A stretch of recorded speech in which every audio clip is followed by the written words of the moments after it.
Good afternoon, good afternoon. My brother, how are you doing, Sariang? I'm doing good, man. And yourself? Hey, I'm doing well, tired, but you know how it is. Another week, another week, another week. How is your man, Elon Musk, doing? Don't try to do that, man. Don't try to. I lost somebody, man. Don't do that. Then let's get on the program today. It's not a joke, bro. I'm telling you right now. It's not. A contractor that I Yeah, worked what? with for 16 years lost his job, her job, man. And I was Really? traveling. They called me and let me know. Yeah, yeah. It's not a joke, bro. Wow. No, I don't even want to talk about it. Have you heard Pete Hexet, but in Germany? Crap that the man was talking about. I'm not gonna discuss none of that stuff. Let's keep on that stuff. Seriously, I am not gonna talk about that. Oh, I'm not come gonna on talk. now. No, I'm not. I I'm not. thought this I'm is seriously.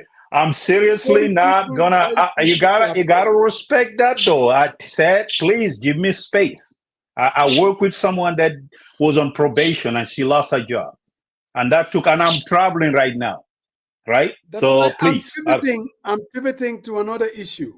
yeah, yeah, but you're talking about But- Pete Hesitant. I don't want to talk his defense. None of that stuff, man. Please, let's talk about Gambia Bro, issue. We let's got talk all the about our 60th independence yeah. So if you celebration. want to talk about, because if you want to push Elon Musk, man, I ain't got no time to talk about that guy today. To be honest, I'm traveling and I want to concentrate on respect my time and we talk about something valuable, not the emotional All stuff right, that let's talk wrap about around that. Please, 60th I'm birthday. begging you, And man.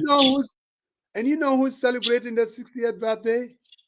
You Oh, guessed it. Mbadingolo ajaran kolle kali kumandi na Gambia la fansoto jura lungo la jang na Atlanta jang iko Gambia sa 60th independence celebration iko lunjumale moye lungo mutayele wala mu February 22nd na Atlanta jang abebe kala no Savannah Event Center membali Old National Highway butung badingolo ka nyingi tandiko fanande nyinang asobi man soto dong iko nyina mutako momo ye pare la chosan pare to dong i keta mengo menti bota Gambia yena ye pare dong ila chosani pareto yena nga Beng Savannah Event Center Gambia's 60th Independence Celebration ko nga ke February 22nd na Atlanta jang Savannah Event Center ye dal mutatene de ko bundal be la 10 p.m. butung wo kamala kebalu $30 bundato dindi wol membe sanji tanin fly dumala iko $10 yinin ka wala bundato butung na Gambia's 60th Independence Celebration no Gambia la fansoto jura lungo jang na Atlanta jang February 22nd butung alkana nyala de tengali saba jele butung be yalie Savannah Event Center Gambia 60th Independence Celebration no butung bal ni bara la bake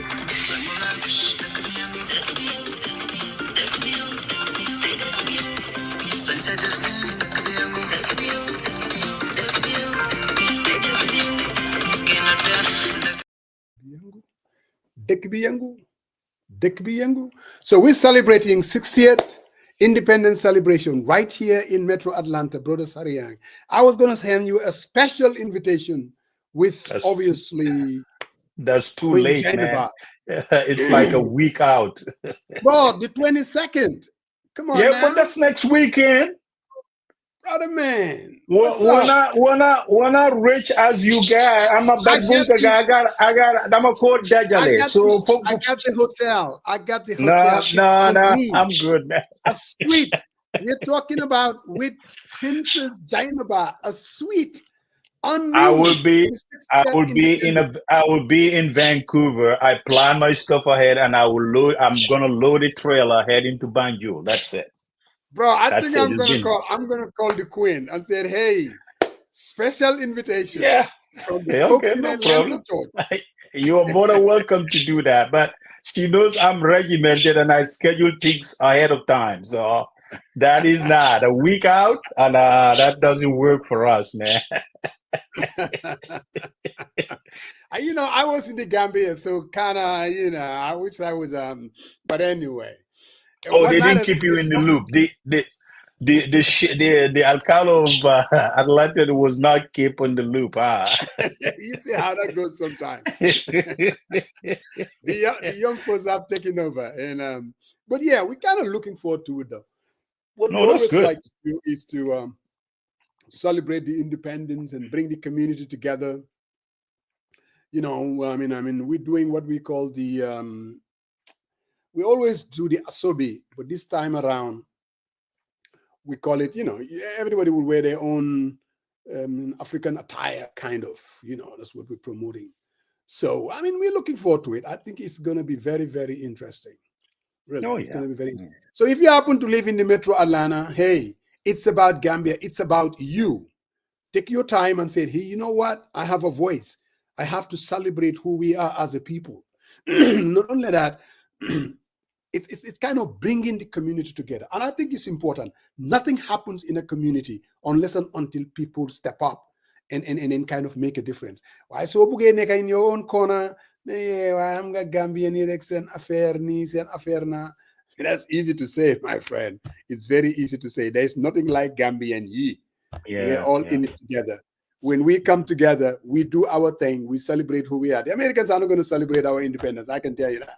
They will not. They will not even know the date. Most likely, people are even going to go to work. So what we can do, though, is come together, celebrate who we are as a people, celebrate our culture. And that's how you build a country. No doubt. No doubt. Brother Marong, Yes, sir. I thought I have an opening on that one. And what's up is out there, brother man. There's a lot of movement. Oh, really is. I mean, what is the agenda of MPP, your party? So tell us. Gambia is on the move. So now, you don't want me to say Elon Musk. It's segue from last week. Gambia on the move. We want to hear how is Gambia on the move. So let's do it. This talking point of Gambia is on the move. We want to hear it, man. What is on the? Are we going to the mountaintop? What's up? Lay down, the strategist. Well, I mean, you know, like I said last weekend, I still believe that our country is definitely on the move, and that has nothing to do with policy prescription of the government. It has a lot to do with the Gambian people and where we are and where our country is. I think the state of our now, of course, is a mixed bag.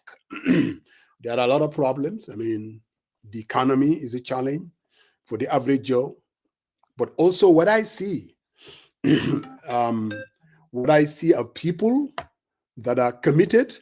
I mean, you wake up, no matter how early you wake up, you go to any of these turntables, you see Gambians waking up early in the morning. Like I said last week, government is in the way. The people are willing to take this country to the next level. For the first time, I said, I have seen cranes, constructions all over the place. I saw that 5 years ago in Senegal. I'm beginning to see that in the country. Gambia is on the move. What we need to do as a people is to seize that opportunity, and take it to the next level. Look, I am hopeful for that country. In as much as I know we're celebrating 60 years, 60th birthday, and one would question, what do we have to show for it? One would question that, and it will be a fair assessment. There are difficulties. Could we have been, the level of what I would call the standard of living, it could have been at another level. Are we still confronted with corruption? Yes, we are. The culture of corruption is in that country. And I don't believe that it has been addressed. Addressed in the sense that, because look, fighting corruption in the Gambia, it's not going to be easy, but it can be done. It's going to take leadership. It's going to take political will. It's going to take political commitment to address the issue as it is. Are people corrupt? They are corrupt as hell at every organ of the government. In our daily dealings, people believe that that's the way to do it. If you don't, everything will be at a standstill. You go and you build 20 apartments from the United States. You're going to run into, how am I going to make sure that I get all my meters? If you go through the regular way, most likely it's going to take you forever. If you do whatever you have to do, and they'll tell you that, my bro,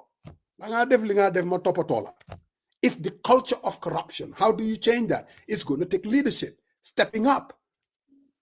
That hasn't happened. Gambia is on the move. Things are dynamic. The Gambian people are ready. It's a country with, it's a country with a potential. What I will not do, and we have a tendency to do that we allow our politics to cloud our judgment, thinking that when you say something is positive, you are endorsing the sitting government. No, not necessarily. Gambia is on the move. Things are dynamic. I went to the Gambia. I observe. I do. And I'm an independent-minded person. I don't allow my politics to cloud my judgment. Damare hall. Yele. I see and I listen. Gambia is on the move. And we can make it happen. The diaspora has a role. I talked about that last week. And you kind of get me all, I'm like, there's a lot that we can do. There is a lot that we can do to change that country, just like we did in 2016. We liberated that country. We bring in democracy. We have a lot to celebrate from where we are as a country and our contribution to it. Now, obviously, some people would say, you don't have a lot to show for it because we cannot still vote. Again, Brother Sariang, Gambia is on the move. What say you, my brother? Well, first of all, yeah, that's pretty subjective that you are the only person who observed Gambia is on the move. Like everyone else is blinded. They are clouded by the political judgment, right? So Musai Gang is the only one who has an independent mind. I think you are very unfair. Everyone has their opinion, one way or the other. The one way government can be a solution to people's problems. Government can actually be efficient. And Gambia government can help citizens. So I find it ironic, full of euphemism, that somehow government is the problem, but Gambia is on the move. People are getting poorer and poorer, but the country is on the move. I'm not endorsing any policies, but Gambia is on the move. But I would let our guest, Sister Gillian, who came in, to give you a pass, because if not, I was just going to load and load. But I'll give a welcome, Global Properties. Sister Nilan, why man dama mer. I'ma ñëw Gambia call Sister Nilan, make referrals. Beguma to Sister Nilan. And when I say Gambia is on the move, is what Global Properties is doing. Nilan, I saw that high rise. I'm like, whoa, who is that? They're like, that's Global Properties. So when you have Gambia is on the move, people get confused. I know you will agree with me that the country is on the move. What say you, Nilan? Global Properties. Don't box her into your political. Wait a minute, brother. Your political kamikaze. Don't box her into it. She came in. She's an entrepreneur, and they are doing a hell of a job to alleviate poverty and help people own homes. We applaud their initiative, right? That I agree, right? But don't try to just oppose two things that are mutually inclusive, all right? So thank you, Jilan. You got the floor. I know how my brother works, man. Thank you so much. It's an interesting conversation you guys are having. I'm going to turn it a little bit around for myself. Tell you what, the amazing thing we're doing in the Gambia. Like Uncle Musa just said, you come to Gambia, you hear Global Properties, the room starts to shake because of all the wonderful things we're doing. But yeah, just happy to be part of it and look forward to the conversation. Perhaps I can maybe introduce myself a little bit. I'm with Global. I've been with Global for some time. You are a well-known commodity, Milan. Your mom. I don't know. Am I really? Are you sure? Go ahead, ma'am. Go ahead. I'm still with Global as business development and public relations. So I do handle most of the business development ideas we have there and looking at how we can expand and grow, especially with our portfolio and how we can continue to cater for a wider audience, pretty much. Obviously, we've been around for 18 years. Huh? It's not a small number. So we're going 18 and going on. Well before 2016. So we recognize that. So thank you. Thank you. Thank you for having me today with such wonderful people.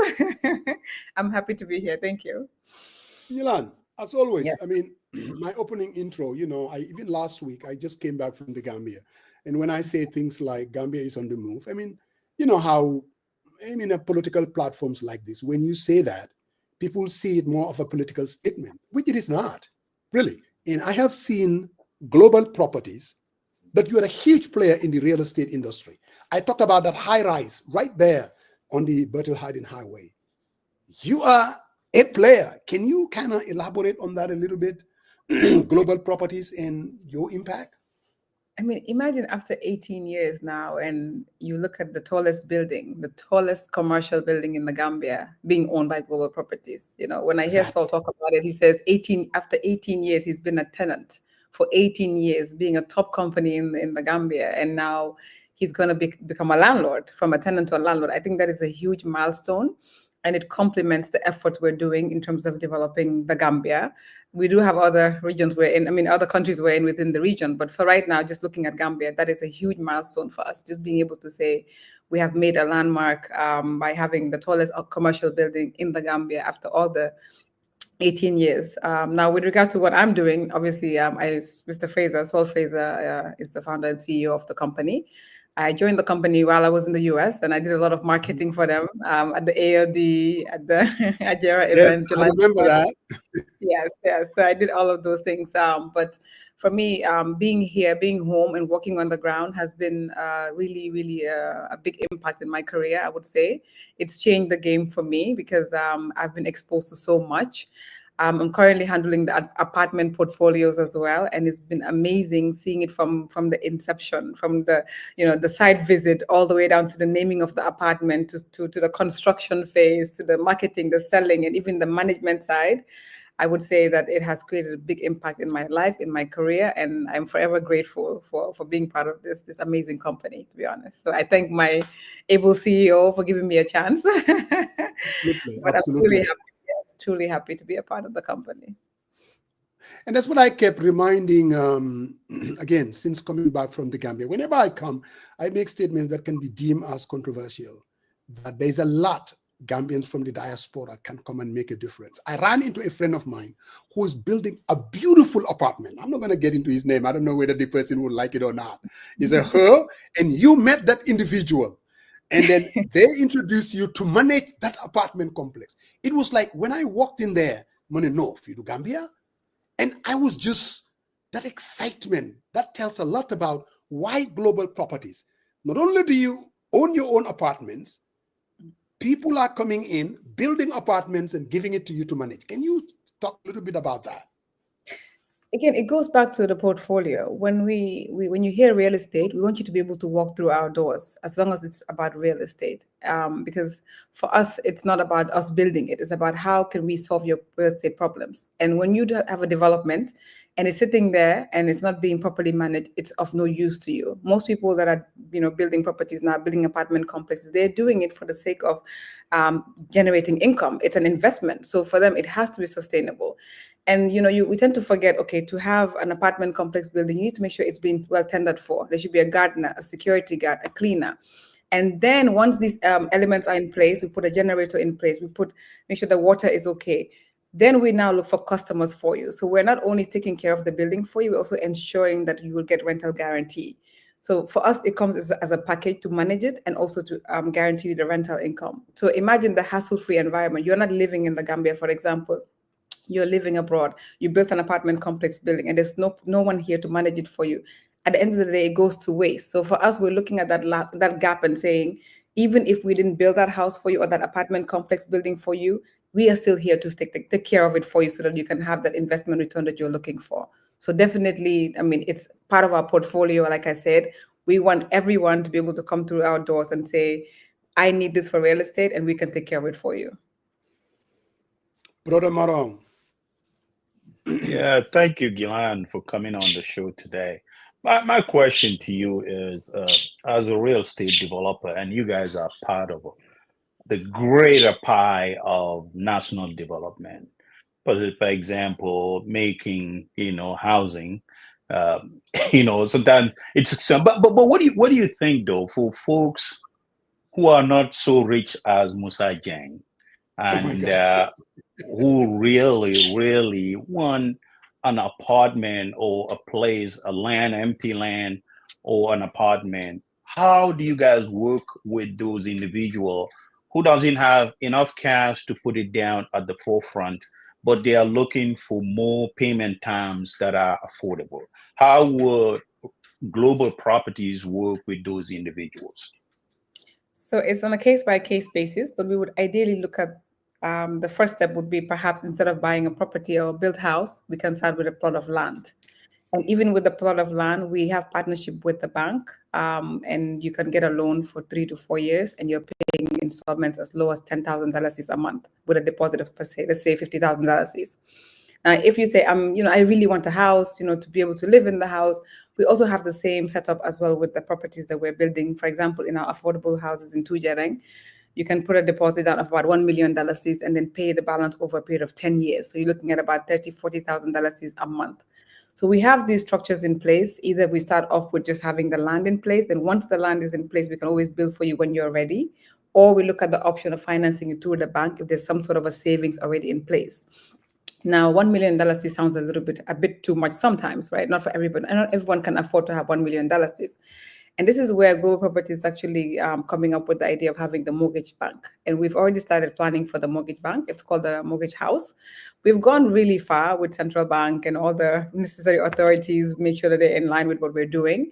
We're hoping that this will be completed in 2025 finally, so that we can actually offer affordable mortgages in terms of the interest rates, lower interest rate, and also longer term mortgages. So instead of 10 years, we're looking at 25 years, for example, at an interest rate that's less than 10%. This is the only way we can give access to housing for Gambians. And we realize this is where the gap is. And we've been working on this for the past 2 years. So hopefully this can come into fruition this year, and we can offer more mortgage options for anyone, and not just limited to just people that are in Gambia, but anyone in the diaspora can also apply for these mortgages. This is our initiative for 2025. Yes. Thank you. So I listened to Musa ask you about someone from the diaspora who had an apartment, and I think global properties can manage it over there. But I had experience, man. How dealing with a tenant. It's not easy. You had your property and someone is out there and could not pay it. I mean, they default on the agreement, and even removing them from your property becomes a headache, even through court, system. What is some of the safeguards in place as far as you guys come into play, and the safeguard for someone who might be interested in working with global properties in the future in terms of property management? So we do vet our clients prior to giving them a tenancy. And these cases usually occur with long-term rentals, because with the short-term rentals, it's very, very rare, being that we're always involved in the process, one, and also we're always accessing the apartment with the cleaning services we're offering. So we're making sure that we have access to the clients, making sure that they're paying. One element we take care of is the security deposits. So no one checks into any of our apartments or properties with a short-term or long-term without security deposits. And when it's a long-term scenario, we always take at least 1 month in advance. So the moment you know that the struggle starts and there's issues that are coming up, you would have at least covered for that 1 month grace period to take action to say whether you're going to go through the court system or not. But this is one of the safeguards we use. In any ways, the laws apply, obviously, and we do follow through, but we're with you throughout the whole process. So even if you're not there physically, we would be able to guide you, assist you, and also go through the whole tenancy removal process, because we're not just going to say, well, the guests won't leave, so we're going to just leave them there. No, we make sure that we follow through, because we put the tenant in there. We're going to make sure the tenant's going to come out. Even if it takes that 2 months or 3 months court process that we're going to go through, we actually go to court for you. We make sure that everything is in place, so you're not left alone. But as I mentioned, the security deposit aspect really makes a big difference, because usually these signs you catch in the beginning. If someone can't, they start negotiating too much on the rent and they can't afford to put a security deposit down, you can sort of gauge some of the red flags, I would say. So with all the experiences we've had, the red flags have helped a lot, and we're more cautious. But again, you do have the few ones that do end up getting into bigger cases. So at the end of the day, if that happens, we're by your side to take care of it for you and not leave you hanging. Okay, I promise. We'll go to court. Thank you. Thank you. Go ahead, Musa. So Nilan, I'm Yes. sure there are a lot of people, thousands of us living here in the diaspora, and like my brother here, he has his 401k sitting there, a savings account, and he's looking for a potential investment. That's why I'm here telling them that Gambia is on the move. Gambia is ready for business. And if they want to, let's say, own an apartment, every December or every summer, they come and use it, but at the same time, turn around and kind of leave it up to global properties to manage it for them. How do they go about that? And give them a little bit of what kind of investment are we talking about? Because sometimes when we talk in platitudes and people don't know, maybe we have a $30,000, $40,000 sitting there. I mean, they want to call to you and get an apartment. How do they go about it? Can you just kind of flesh it out for us, for someone who's really looking at that? Sure. Before I tell you that, I want to just mention a little bit in terms of the figures over the past 5 years. 5 years ago, if you wanted an apartment in Senegambia, you would have bought it at, let's say, $50,000 for a 1-bedroom apartment. Today, it's valued at almost $100,000 for that 1-bedroom apartment 5 years ago, just to show you the values, the increment in values for the developer, the property appreciation. Yes. Now, with that in mind, the demand for rental is also growing. 5 years ago, rental for apartments maybe would have been $800 per month. This is at the lowest end. You can go as high as $1,500 a month. Nightly rates were going maybe at $80 a night back then. Now, a 1-bedroom is renting at about almost $100 to $110 per night at one of the apartments we have here at Aquaview. So just looking at those figures, on average, you can have your investment returned back within 5 to 7 years, looking at either 1-bedroom or 2-bedroom. With that in mind, people are now eager to invest. And usually we recommend start when the apartment is being built. Why? Because we start the construction and we bring the prices lower at 20% margins. After 1 year, it's at 10%. So for us, it's almost like you're building equity as you're going within the construction timeline. So when the apartment is bought at $50,000, by the time the apartment building is ready, you almost have it at $70,000 to resell it at that stage when it's completed. Not to mention 1 or 2 or 3 years later. Now, being able to buy an apartment is very simple, because we do encourage it at the beginning stage, as I mentioned, so that you can pay according to the construction timeline. If we have a project that's going, like, for example, the Lakeview apartments today, they started a year ago, which was in 2024. We had a 3-year payment plan. You just put a deposit of 20%. If it's $100,000, you put $20,000 down.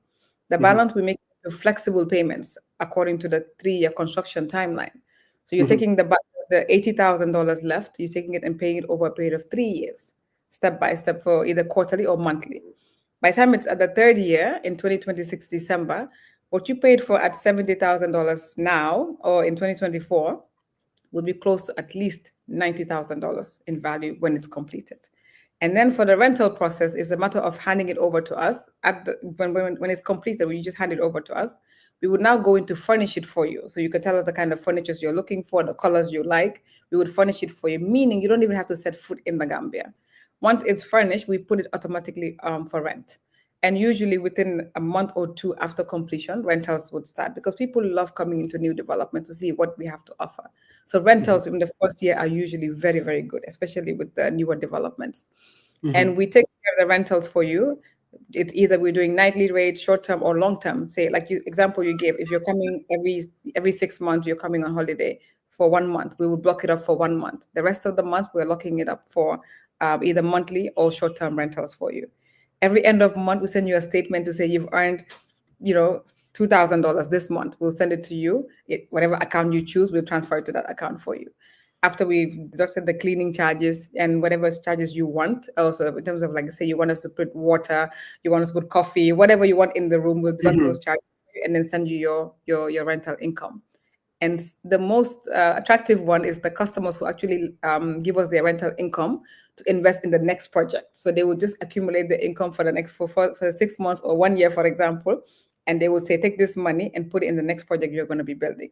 So they're recycling their returns of investment into another property. So 5 years ago, I have clients who now have 6 apartments with me, and they've just been recycling their rental income and paying their monthly installment with the rental income from the previous properties. That's what's been going on in Gambia. So it's working. You have just reconfirmed. And you are right. Seriously, there were people 5 years ago, they were like way thinking ahead. Oh yeah, I want to invest in. Can you imagine $50,000 and now you're looking at value appreciation of $150,000? Again, Gambians in the diaspora, listen to me. Don't get carried away. Yes, we got our political problems and huge, but believe me, there is a potential. Don't get me, oh no, they can be doubt. Maybe doubt. But trust me, that is not the thinking. Call Global Properties today. Find out what they have to offer. See, talked about the high rise. When I saw it, this brother was happy. I'm like, whoa, whoa, whoa. I want to be part of this action. I ran into I was sitting at Senegambia, that's my hangout, Brother Sariang. I was hoping that you joined me during the December so that we can hang out at the Senegambia strip. And then there was this white guy. For whatever reason, he was sitting with so he's like, hey, where you from? I'm like, oh, I live here. I'm from Gambia, but I live in Atlanta. He's like, I'm here as a tourist and I'm trying to find I want to buy a house. I want to buy something in this country. And I want to make sure that I do it the right way. Because Nilan, Masi, I'm not hamne, Masi Mam Sambanjagi, but they'll tell you they double, they can sell you a house, blah, blah, blah. I'm like, look, let me give you this number. Call them and they will take care of you. How many of those people, how many of those calls do you have? Tourists, British tourists, Scandinavians that are coming into the country and then buying properties. How many of those do you have and how do you handle them? Again, a reminder to the diaspora. This is our country. We cannot allow foreigners to come and buy the apartments and buy the houses.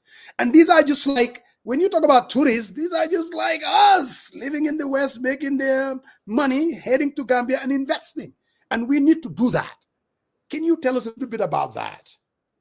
How many of these calls that you're getting in? I get so many calls, to be honest. And what's been easy for us is the fact that we already have the buildings up. So it just makes sense because when they come into our development, they're like, I want to be part of that. So for me, I would say I get a lot of these calls. In the beginning, we had a lot of tourists that were buying because they were, Gambia has a lot of repeat tourists. They've been coming for a long time and they've decided, okay, now I want to own something so I can stay there temporarily. And then when I'm gone, I can rent it out. But let me tell you, after that first development and Gambians started to see the potential there, we have a good mix, not just tourists anymore. We have Gambians, we have people in the diaspora that are buying, but it's all over now. I can say it's a good balance, so it's no longer just one-sided. There are a lot of Gambians. I can't say their names here, of course, but there are a lot of Gambians. I'm going to say that communist activist is in the business. If the activist is in the business, there is something happening. Everyone is, let me just put it this way, everyone is buying. And the nice thing is I see a lot of young people that are investing in this apartment. which is changing the game, because before a lot of people were buying were much older, retired, but now a lot of young people are buying because they're seeing the potential. You know, I have a lot of customers who are coming from the US that work from home. So they're actually saying it's cheaper for them to live in the Gambia, rent an apartment for $1,500 and Right. live in the Gambia, work from home than living in the US. So definitely, I would say that we get a lot of people that are inquiring about this. And just to give you an example, at the Lakeview Apartments we launched in January of last year, it's 80% sold, and construction is 30% in 1 year. We have right now seafront apartments. We have apartments by Cape Point. We have apartments at the Horizon, which is at Aquaview. They're coming up in all areas because of the demand, and most of these are already 50% sold after launching for 1 year or 1 year and a half. So the calls are coming in, the emails are coming in, but they can see it in real life. When they rent an apartment in Aquaview, for example, before they go home, they'll call me and say, I want to have a meeting with you. I want to see the manager. And I'll go and sit with them, and they said, how can I own one of these? And I'll say, okay, look at the one behind this one, or look at the one over there. You can buy. And they're buying because of the flexible payment options that we're offering. So yes, we're getting a lot of calls, and people shouldn't wait until it's too late, because the properties are going to keep appreciating in value, and it's going to change. So don't wait until it's too late. Don't. So Sariang Yamoy, so what they're saying is, what's the number to call? People are listening, they're hungry, they want to dial number, bang, bang, bang, bang, bang, bang, bang, and get in touch with you. Give them some numbers in your land. +220 754 4444. So 220 754 754 4444 again. 220 754 okay, 44 and 44 again. Yeah, I got it, I guess. So Ngilan, thank you very much for that highlight. My question to you is, when we look at the pricing of these apartments, they are not in dollars, they are in dollars. What is driving that? I mean, obviously we live in the Gambia, and yes, diaspora buys it, but there are folks within Gambia too who wants to buy it. But when we look at the apartments, and it's like 150,000, 200,000, so what, if you could highlight, why are we not selling? We're not putting a price tag of our local currency, but we're putting it in dollars and some in euros. So it's based on the project, and each project currency is set based on where we're buying material or sourcing out materials. So if we're, for example, buying in Europe, we're going to put the project in euro. If it's, in China or whatever the case is, we're probably going to have it in USD. Now, nonetheless, you can still pay in dollars. So the prices are set based on the project estimate. But let's say, for example, if you're in Gambia today and you wanted to buy an apartment, we'll just have to convert the equivalent of that in dollars for you to pay.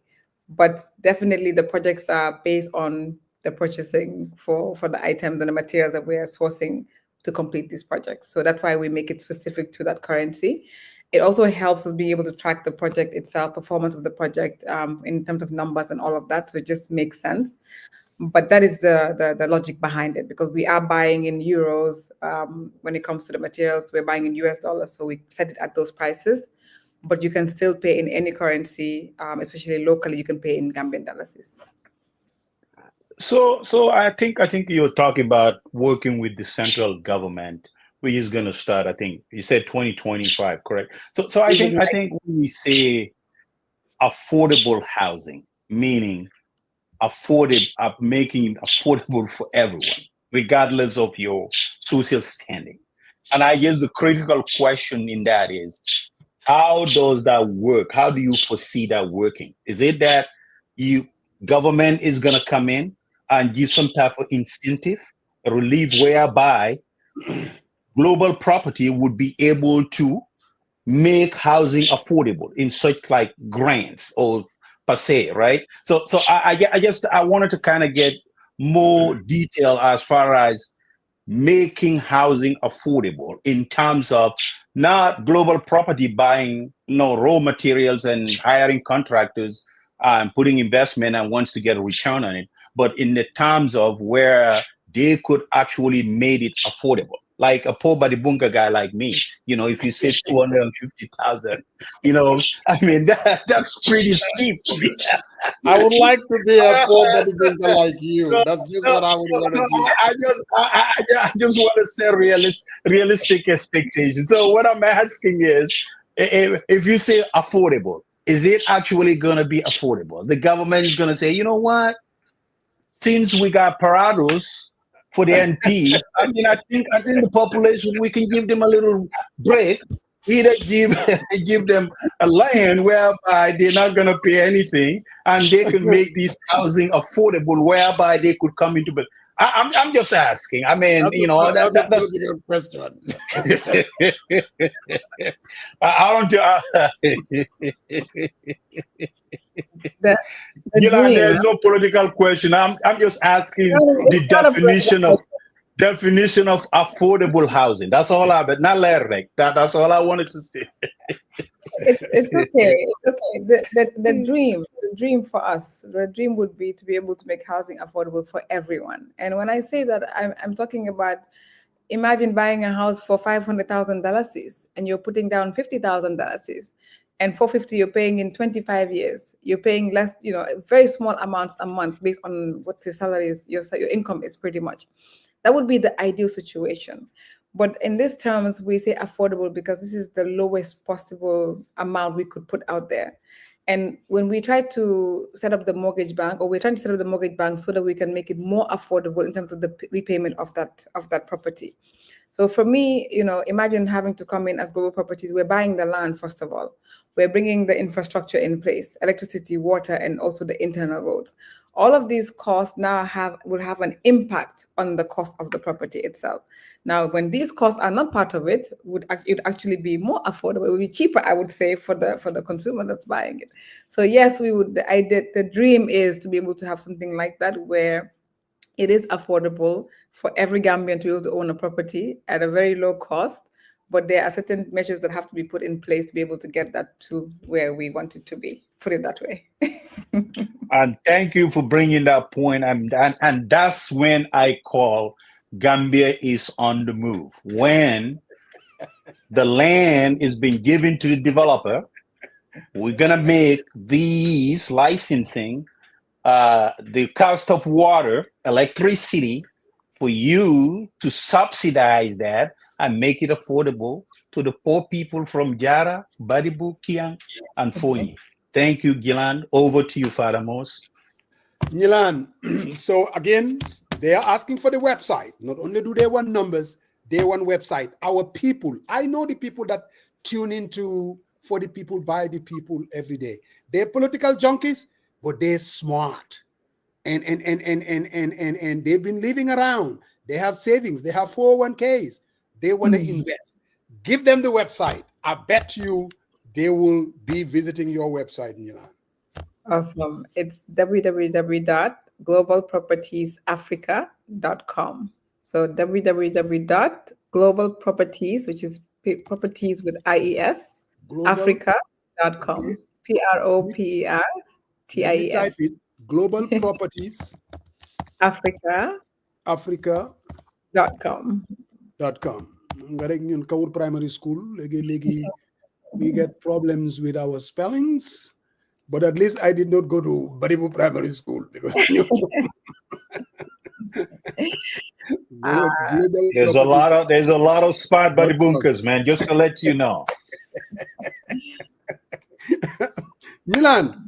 Yes. But thanks again. It's always good to have you come here and tell us what's going on in the global properties world. But congratulations, seriously. That high rise, I'm like, brother is sold. I really like seeing stuff like that. It makes me feel proud to be a Gambian, and it also reminds me that people are the ones that's going to build a country. To me, government is in the way. They need to get out of the way so that the global properties of this world can take the country to the next level. Again, last closing statements, and we'll see you again soon. Last closing statement, Nila. I won't give up until I get everyone to buy property in the Gambia. So I'm on a mission, a life mission, to get everyone to own property in the Gambia, and just want everyone to know that we're here for them. Whatever it is that they need, we're here for them. We just came from a tour in Nigeria. We're looking at also expanding regionally as well. And I'm so proud to represent Gambia when I go to these countries, to be able to showcase what Gambia has to offer. But really, I want Gambians to also know that it's time for them to come on board, and they should not wait until it's too late. And we're here for you. Global Properties is always here for you. We're on Caraba Avenue. We have offices also in our buildings at Aquaview. Again, the number is 220-754-4444, and you can call me anytime, and I'll take care of you. And thank you guys for having me always. I appreciate it. Yeah. Thanks, Jilan. Appreciate your time today. Thank you. Thank you very much, Nilan. Bye. Thank you. Okay, bye. Brother Marong, as always, Yes. I mean, Gambia is on the move. I mean, these private investors, they are the engine of that economic growth. That is why, for me, my advocacy, it's about streamlining government. Let them get out of the way. Let the But it's not. I disagree with that. No, hold on. I disagree. You know, here's the thing. You get people confused about government is on the way. Government can be efficient. Bro, Government can be efficient. Government can work. Hold on. Government can work. So this whole thing about I am very enthusiastic about God. Hold on. I want to push back. I want to push back about this false narrative. This false narrative about somehow you're getting people confused. Government is on the move. Gambia is on the move. And at the same time saying that, oh, you know what? They're on the way. I mean, it's pretty confusing. I want you to elaborate on that phenomenon, because the fact that we just listen to the points that I raised, you can actually make government work, right? For the people. So this notion that they're on the way, what do you mean by that? Government is on the way. What do you mean by that? What I said, there's nothing about it that is contradictory.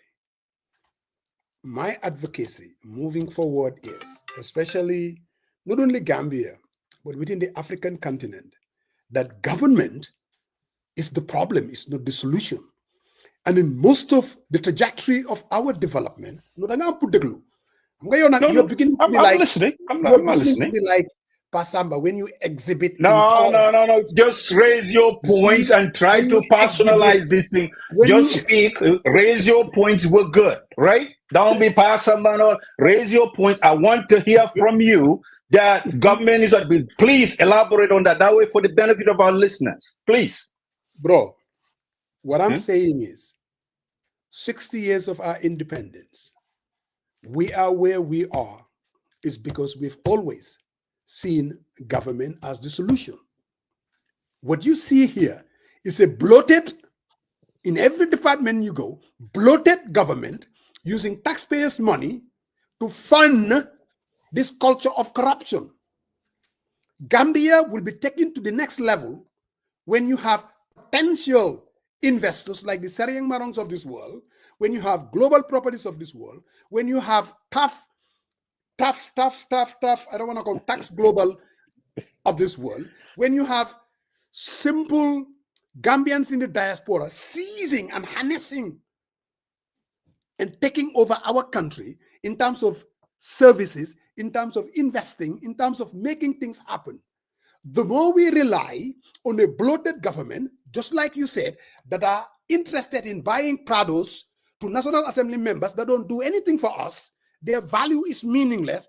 Government is in the way. Where you have a bloated central government that don't do much for us, you want a passport, you are better off paying someone to get you the passport the next day. Government is in the way. All I'm saying is the future of the country is in the hands of the Seriang Marons of this world. The future is in the hands of Global Properties. The future of the country is in the hands of independent investors. The future of the country, the more we do, that's why I like this whole PPP thing, public-private partnership, because I believe that is the solution to our country. Government is in the way. Government is in the way. That's all I'm saying. I don't know why is that so difficult for you to see. How many problem? Every statement a person makes, you pausing it, you fleshing it out, saying, "Ooh, what is the It's political my. statement that he's By the making?" way, Let me by be the how- way, Adam, you I can have how- a right. You how- have how- a right to your opinion, Adam, like everyone else. If you no, say something let me that is no, finish. hold on. Your propaganda. Since you came back, I want to push back on that. People have the right. People went to Gambia. What Musa Jen sees and other people sees are different, and we should be able to have an honest discussion. I ask a specific question to Gilan here. You know, Musa Jen, no matter what, how many people can afford this, regardless that it's been sold? It's ridiculously high. You know that. And government can come in and make it affordable. We are not rich as you, but other people who want. You buy a land, for example. The mason, the people who build that building are Gambians. If we look at how much they get paid and all that, but you're selling it for a price, regardless of the raw materials and everything else. Musa, what I'm trying to say is, can government regulate and can government come into place whereby it will make it affordable for people who don't have that much money? Let me say this. That's what I'm trying to say.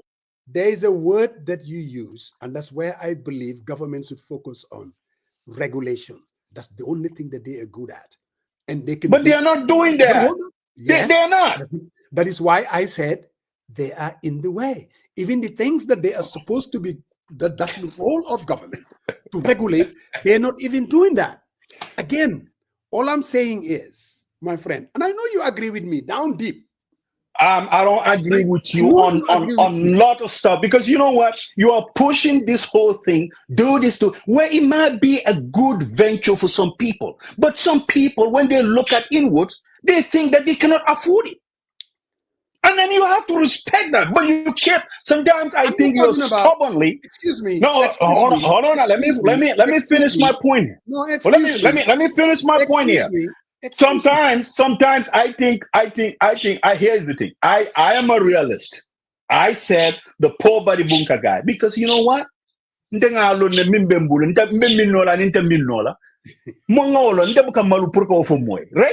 So what I'm trying to say is, we need to, if we say affordable, we need to make it affordable for everyone, regardless of your social standing and income. That's what I'm trying to say, Father Moss. And it's not that that is like, that's political. There's absolutely no political. If we look at what we could do with land, for example, government land. Hold on, you will have opportunity to let me finish my thought. You don't allow me though. You never give me. No, I allow you, but you keep bringing this stuff like people. Everybody is blind. Everyone that went to Gambia, they have an Musa Jeng is the strategy. He went out there, he crafted this thing. He comes into this platform every Sunday trying to blood us with this. Oh, it's moving, it's this, and you know what? It can be better. We no one, and everyone who is watching on this platform today, very optimistic. They think the reason why we are all speaking day in and out, because we want our country to be in a better track. That's what every Gambian wants, regardless of what your political leaning is. So sitting down here saying, you're political, I think that's very, very unfair. You know that. We did not start the fight today. We started the fight back in the days. But we want a better Gambia. Until and unless we see that trajectory, we're going to keep speaking, regardless of if it offends someone or not. That's my point. Are you ready? Yes, I'm ready. I'm ready. Because most of the things that you're saying is like, it's like putting me in a box and, Zajeng, you're not the only one that goes to Gambia. You come here and say these people have a different opinion. I am not denying anybody to have their own observations and opinions of how things are in the country. All I'm saying is there is a story to be told, and I am going to tell that story objectively without these so-called political sensitivities, because that's not what I'm driven by. What I see is a country that has a potential. That's a country that has a lot of contradictions. You are absolutely right. Affordability can be a very subjective term. For Milan to come here and talk about people investing in $50,000, for instance, to own a house, I know my cousins in Kaur most likely they cannot afford that. They may not be able to afford that. I get that. And is there a role for government to get into that? Yes, there is absolutely a role for government to get into that, to make sure that housing is affordable. Look at the Greater Banjul area, for instance. I'm telling you, there is even I mean, apart from, because when you listen to the Nilans of this world, you think that you can only target the Syrian Marons and Gambians in the diaspora with dollars. But there is, I mean, a lack of supplies for affordable housing, where somebody paying $3,000 a month or $4,000 a month or $5,000 a month, that also is there. And the Badibunka and the Salum should also look into that. Building houses that are much, much, much more affordable, that you don't have to spend a whole lot of money, because there is a demand for something like that. Last week, I talked about how I said 70%, somebody came back and corrected me, that maybe 60% of the Gambian population happen to live in the Greater Banjul area. These people also, they need housing. Where is that housing coming from? People believe that government should do it. Does government have a role for it? Absolutely.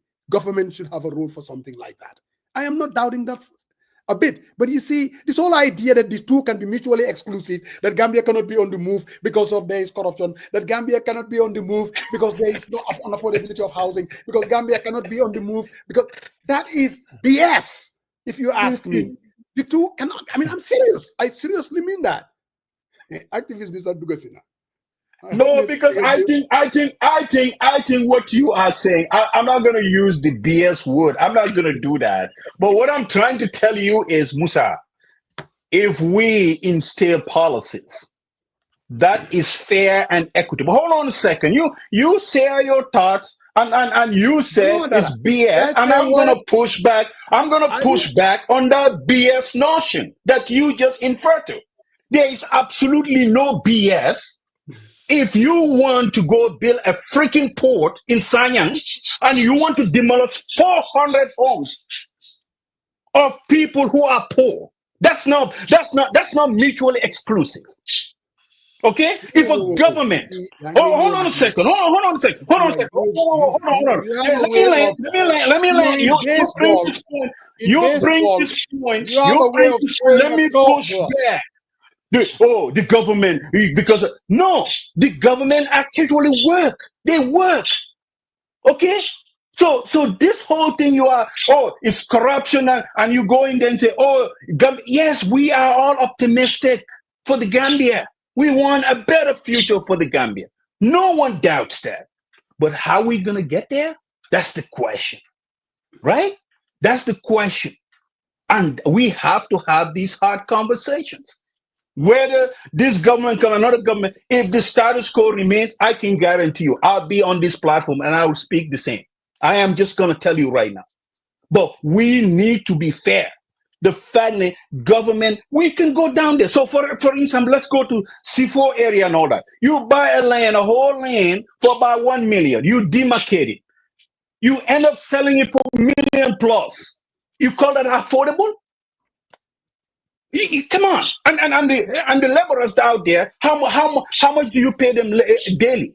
I respect the people, but what I'm trying to say, this is the conversation that we need to have, and government needs to be, they need to be aware of these challenges that people face. It's just not people going and invest. It's their money. I get that, but how about other people who cannot afford it? We need to bring them along. How do we make that affordable for them? I think that's where the conversation is. They pass somebody else, this Sariyama. It doesn't have to be that. Musa Yang has a house. I have a house. Or whether I purchase it from Global Property, I have one already. Right? So it's not about me, Musa. It's not about me at all. It's about the people who cannot afford it, who are saying that it's high. And that's what we're talking about. And that's where the conversation, it doesn't have to be me, please. And the 401k, please don't infer my name. You don't know whether I have a 401k or not. Please talk about yourself. Bro. Right? So no, it doesn't have to be like, no. All I'm just saying is, all I'm just saying, this conversation doesn't have to be between Musa Jen Sarian and Coach Pasamba Jau, right? So the fact that there are people in the Gambia who complain. I don't Gambia, like there to are people talk who on- Gambia, and they have the right to complain. We need to make this I affordable, don't Musa. like to talk on generalities. That is why I'll use us as an example. Because again, when you're dealing with issues, to bring it to home, you see, when you talk about the poor person in the Greater Banjul area, in Badibu, in Saloum, that they have issues and affordability and what we are talking about. But listen, all I'm saying is, when a Sariang Marong, and I'm going to name you, or a Musa Jeng, or a Pasamba Jau, or anybody else from the diaspora, harness and invest in the country. I mean, that's how you build an economy.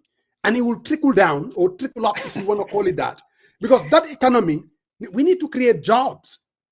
Again, government is in the way. I know you agree with that because you think, though, with what I'm saying, there's a political thing. No. I Look at did it. not say that. I What I'm saying disagree. is, I listen. disagree that government can work. I did not say that political thing. No, it's not there. You know, you do this all the time. You try to put words in people's mouth that I didn't say, right? Yes. I didn't say that. More than sorry, and greetings, my brothers. My brother, we Greetings. missed at the beginnings. Beautiful Of course. Milan was here. No, I was watching. You're watching, bro? Yeah. Yes, I was, because I could not join. But here is the issue, though. I think Musa, both you and Sarian. No, you both you and Sarian are not too far away from each other. Please tell If him. you just listen to yourselves. Fundamentally, I know that, Musa, whenever you go to Gambia, you like to highlight the struggling little man, as you call it, in the country. And I remember the video that you did, and Karamba was urging you to go back and visit that guy again, talking about that unless that man's life is changed, we have not realized the aspirations for which we fought. Now, to look at this issue in itself, we cannot look at it in isolation. The Gambia in 2 days would have been 60 years independent, if you want to call it dependent or independent. But what has consistently happened in our country is that people continue to live in abject poverty, because what Gambia has consistently lacked is an effective governance system that would uplift the lives of the average Gambian. That is a fundamental fact that cannot be refuted.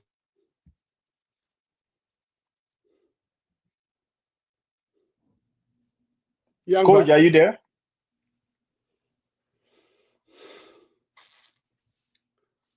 He said independence or dependent. You know, there they go Yeah, again.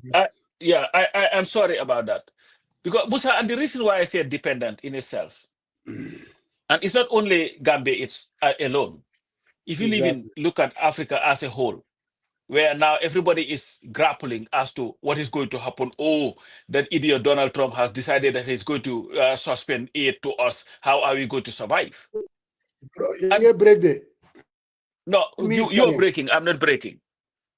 So, what I'm saying, Musa, we need to have a holistic look of the Gambia for 60 years.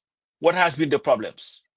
And if there is one thing that is clear, one thing that you said, Musa, that I agree with, is that government being in the way, to me, is as a result of the ineffectiveness of government in the Gambia.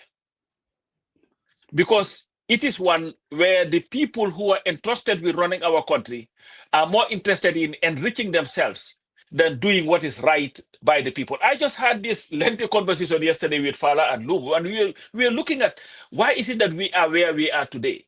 And this is the fundamental question that we need to interrogate. This is the fundamental question that we need to deal with. And I believe that unless we're able to look at that, we're not going to get anywhere. Because look at the Gambia, for example. As you said, Musa, everything is reliant on the government in power. They're the biggest employers. When it comes to groundnut selling, they're the ones that have to subsidize. America subsidizes and all these other people. But it is a very ineffective mechanism. And that has continued to hamper the growth of our country. So I believe we have to also look at this holistically, agree to disagree, so that we'll be able to come to a solution as to how do we move our country forward. Because what has happened for the past 60 years is not tenable anymore. Our people are not getting any better governance system. They are living in poverty. And of course, it is now a country that relies entirely on everything outside of the Gambia. If it is not Gambians who are outside feeding their families, it is external donors who are helping grow our countries, especially the Gambia itself. It looks like the Gambia in the country is doing very little. And this is why they are taxing businesses out of business. Because this whole notion, oh, we've given the NRA, the GRA to collect $60 billion in taxes. And the taxes are just increasing and increasing and increasing. And at the end of the day, it's going to affect the very viability of these businesses because they may not even be able to survive. This is what I had to say in my little knowledge. No, you know what? I never thought that there would be a day that I will agree more with you than my Badibunka brother, because you came across a little bit more, what I would say, objective in your analysis. I'm not reading too much into statements that I have made. And I want to thank you for that. I mean, I don't usually would say that. Sariang is making a whole big deal about the statement that I make, that government in the way, and you've just buttressed it. A government that would call you every month and say, ooh, I was able to raise billions of dollars collection. And to me, I mean, that is a bragging right. That says a lot about this government, that the bragging right is the amount of money that you are able to collect. What is that? Government is in the way. That's all I have been saying, and not allow people to read any political thing out of it. I'm not in Gambian. We are into this sloganeering. People, that's what people are interested in. And Sariang, you are right. Housing affordability. You don't expect global properties, knowing how expensive cement is. You said you have a house. I have a house. We've all built houses before. We know how expensive that can be. From you're looking at, I remember going all the way back in the early 90s, a bag of cement was $65. Today, you'll be lucky if you get it for $420. That's a lot of money. So if global properties is using dollars to buy cement, using dollars to buy construction material, to build houses, whatever you want to call it, affordability, they may not be able to rent it to someone for $3,000 a month to make it affordable. That's not going to work. It's not realistic. It's not possible. So what they call affordability, obviously, is going to be in line with based on their investment. And this is where your government, the proponent, that government has a role. This is where they would come in, taking our taxpayers' money and invest it in housing, low-income housing that they call it. Yes, I totally agree. To make it affordable based on, the income that the average Gambian. Now, there is nowhere in this world that government will be able to provide housing for every individual. That is not possible. But there should be an attempt, looking at the dollars that the bragging rights that GRA is always talking about, and where they're spending this money in a bloated government, which I'm sure you agree, but you have to shake your head just to kind of appease to the gallery that, I'm pushing back about something that you agree with. That yes, it's a bloated government. They're spending our money in wrong places, and that money should be channeled in affordable housing. That could be the role of government. But my brother, government is in the way. Notwithstanding, Gambia is on the move because people are making the difference. And that is why I'm going to remind the diaspora that let's seize that opportunity and take this country to the next level. It's not going to go anywhere unless and until the Sariang Marangs of this world, the Musajengs of this world, seize the opportunity to make it happen. I'm sure you will agree with me on that, Brother Sariang. Yes? Yes? Say something, bro. Are you done? No, I'm asking. Are you done with all the platitude? Like they say sometimes I think you don't listen. If you say government is in the way, but I said Government can be efficient. Government can work for the people. What is the difference? What is the difference? What is the difference, Father Mose? No, I'm allowing you to continue. No, because I am asking, you are making a big deal, but shake your to the gallery. What gallery? The gallery is to speak the truth to power. That's what my gallery is. So I'm just speaking, people. That's what I'm telling you. What is the difference? If you say that, and I said, in fact, Father Mose, you use the word harnessed. If the government harness a little bit more effort, be considerate to folks who cannot afford it with incentives. I know Gillan didn't answer this question, but again, the fundamental question is, what are some of the in terms of taxes, in terms of raw materials that they import? Are they giving breaks for them not to pass that cost onto the clients or their customers? I mean, Can you say that again? What you just said? Okay. Seriously, what you just said What? about giving a break? What did you say No. now? Okay. Oh, yeah. Let me. You know what? This is something that I'm very, very familiar in the construction business, No, right? Malache. So what I'm trying. Oh, hold on a second. Hold on. Give me. You asked me, and I just want to make sure that I'm not shooting from the stars, right? So basically, what I'm asking is, you mentioned, you said, oh, the cost of cement, but you didn't highlight. You stopped right there for the construction company. What I'm trying to say is, government can actually work, right? So, for example, the raw materials, because she mentioned here, some of the raw materials they order, they bring into the country. It's sourced from outside country, right? So what I'm saying is, government can come into play if they want to make housing affordable. For example, raw materials. When they bring it in, instead of charging them a full price, maybe they're giving them a break.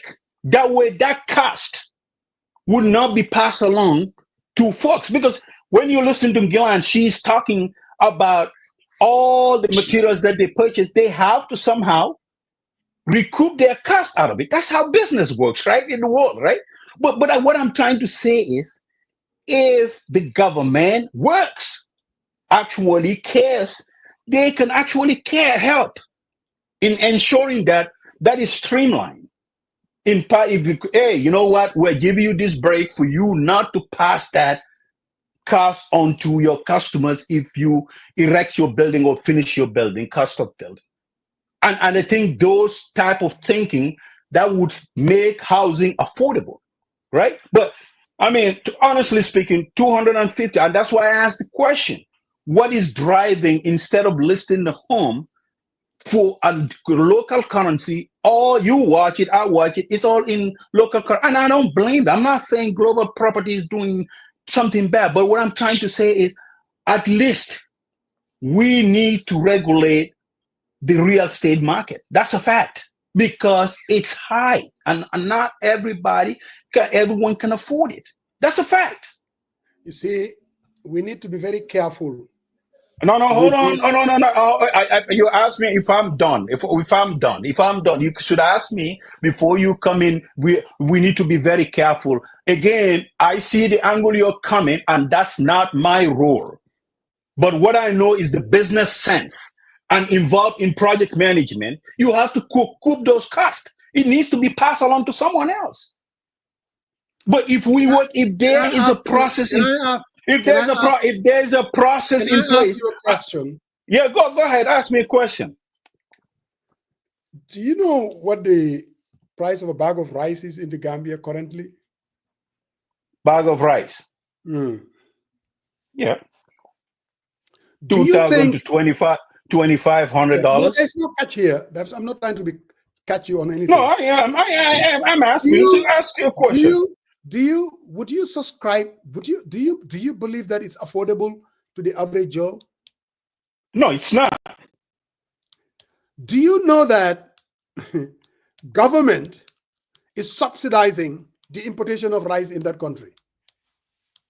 Yeah, they are, but they are not regulating Hold on. it in the Look, I no. have a Hold point. on, There's somewhere I'm I'm not. going. These catchphrases and all that. No, Musa, I don't. Musa, no. Hold on.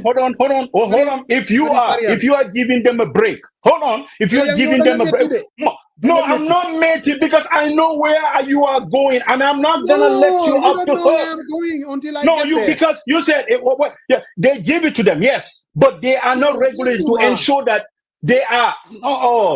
What I'm trying to say, Musa, is yes, they are, but they are not following up to ensure that that cost is factored into their selling price in the local market.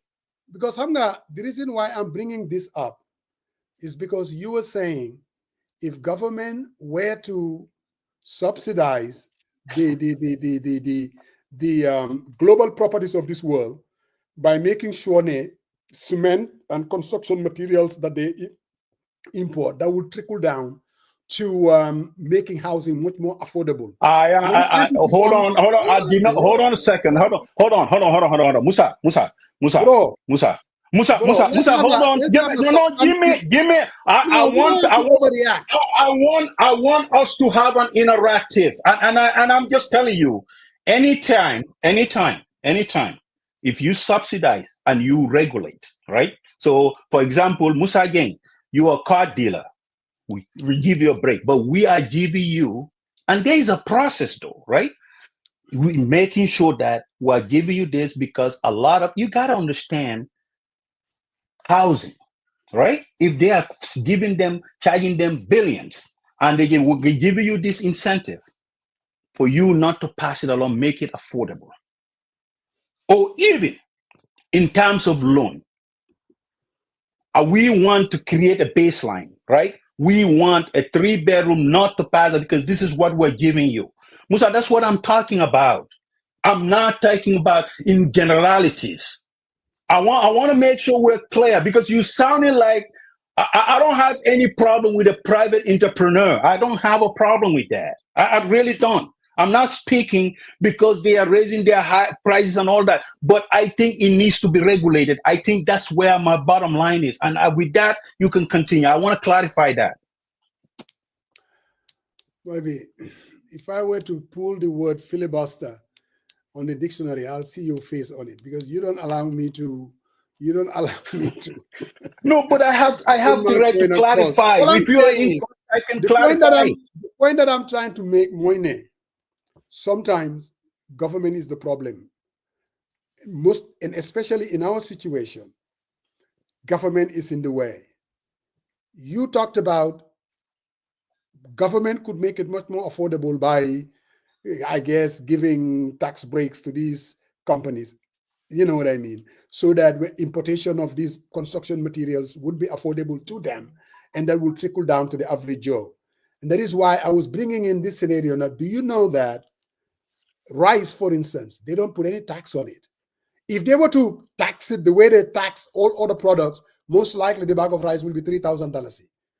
What is the current tax? Look at fuel, for instance. Again, subsidies. That is why, but still, it is unaffordable to the average Gambian. The point that I'm trying to make is very simple. What is the importation tax on rice right now? But no, I'm asking you, what is the importation tax on the rice right now? Do you know? I don't know. Okay.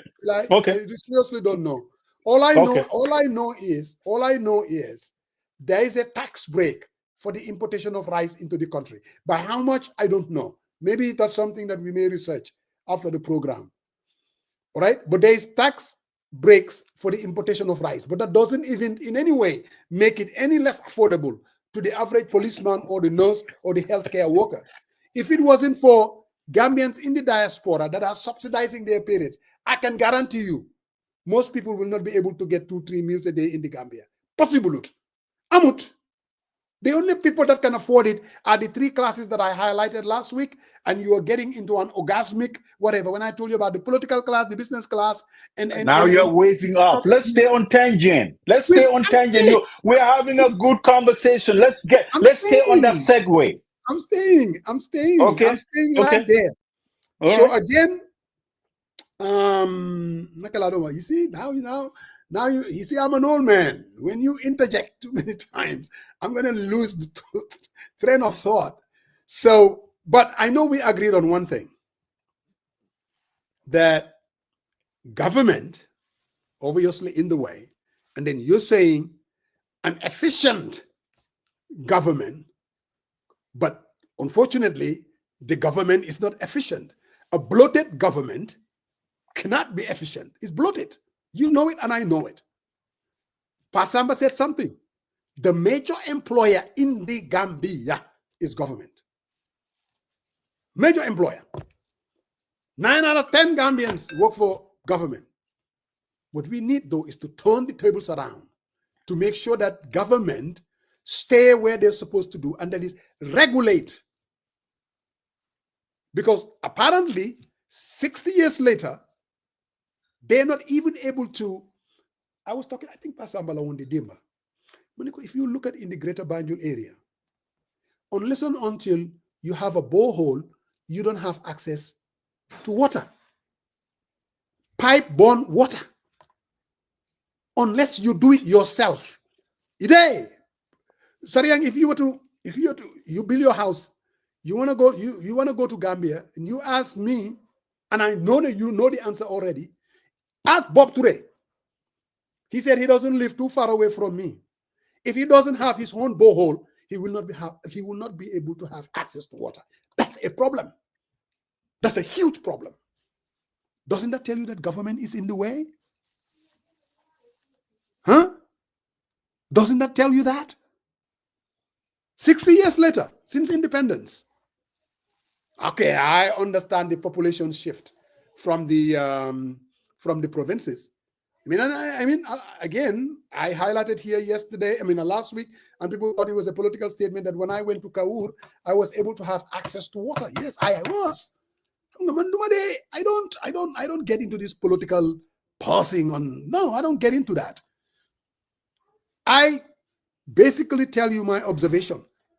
But again, that needs to be fixed. That needs to be a priority that Gambians in the greater Banjul area, so ewo subasa, num ladi, so ube pompe bi war nga muna am ndox. Num ladi, so tale lampa war nga am lampa. These are basic things that any government worth its salt should be able to focus on as a priority more than anything else. If they cannot deliver that, then please, bro, don't blame me to say that government is in the way. Please. Maybe that NAWEC or the water company part of NAWEC, they need to give it to somebody else in a public-private partnership so that at least we may be able to have access to water. What's wrong with that? Musa. Yes, I'm listening confused, to you man. and Sariang, very interesting, very heated debate. Thank you very much, Sariang, for bringing it to him and at least getting him to acknowledge that he's an old I am man. acknowledging nothing. Everything that I said, that's what I always say. You know what, Sariang? Thank you for finally getting him to acknowledge that he's an old man. I said that last week, didn't I? Honesty. No. But on a serious note, Musa. No, Musa, on a serious note, listening to you and listening to Sariang, what we have is ineffective government is in the way. Yep. Because if you have an effective government, let's look at NAWEC, Musa, and how it is run and how it has been run since its inception. You were there when it was put together. You know, it is not effective.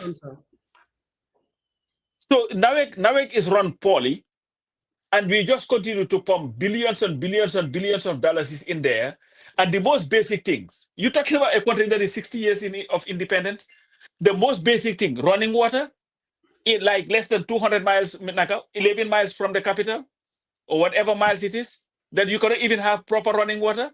That shows you the problem that we have. We have people who are incompetent running the government, or people who do not give a damn about their jobs. And unless that is changed, it's going to be a vicious circle, and then, just over and over and over again. So we need to have a visionary leadership, but one that is patriotic and loves the country more than they love their job. Unless we have that, it's going to be a mess. I'll shut up again.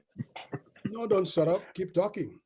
Because the more you talk, the more you buttress the points that I've been making. That is. But it's Sariang. maybe we need to pivot a little bit. What is happening in Masembe, Kiang Masembe? It looks like that's Manak Smile Munemunyinti. A council election award in Kiang. It's like it has become all the political actors, they're throwing the gauntlet in Kiang. I'm like, what the hell? What's going on, bro? What's your reading on what's happening? No, you tell me. You the political junkie. You tell me. I've been on the road. No, hold on. I know you ask me. No. But here's the thing, though. You ask me. You ask me. I don't have any right whatsoever to say, you know what? What is your take on it? Since you're the political strategist, what do you think? What's the No. I am saying, what is your take on it? What's your assessment, current assessment? See, that's what I'm asking. First of all, let me tell you why I'm so concerned. And then the pulse of our country. And we're so obsessed. Maybe everything is the politics of it. You're talking about a by-election of a small, I'm not saying they're not important, very important indeed. But instead of dealing with the issues of the people in Kiang Masembe, you look at the candidates dealing with the issue. Instead, it's not even about that. You see everybody and their father. It becomes more of an ego trip. I watched Sidin Jai and his interview. And I'm like, this is sad. This is really sad. For someone who's supposed to be he's a deputy speaker, and everybody say, oh, Sidin Jai, understand politics. Sidin Jai is this. I listen to him, and I'm like, this guy is overrated in the first place. I mean, I don't see any political savviness.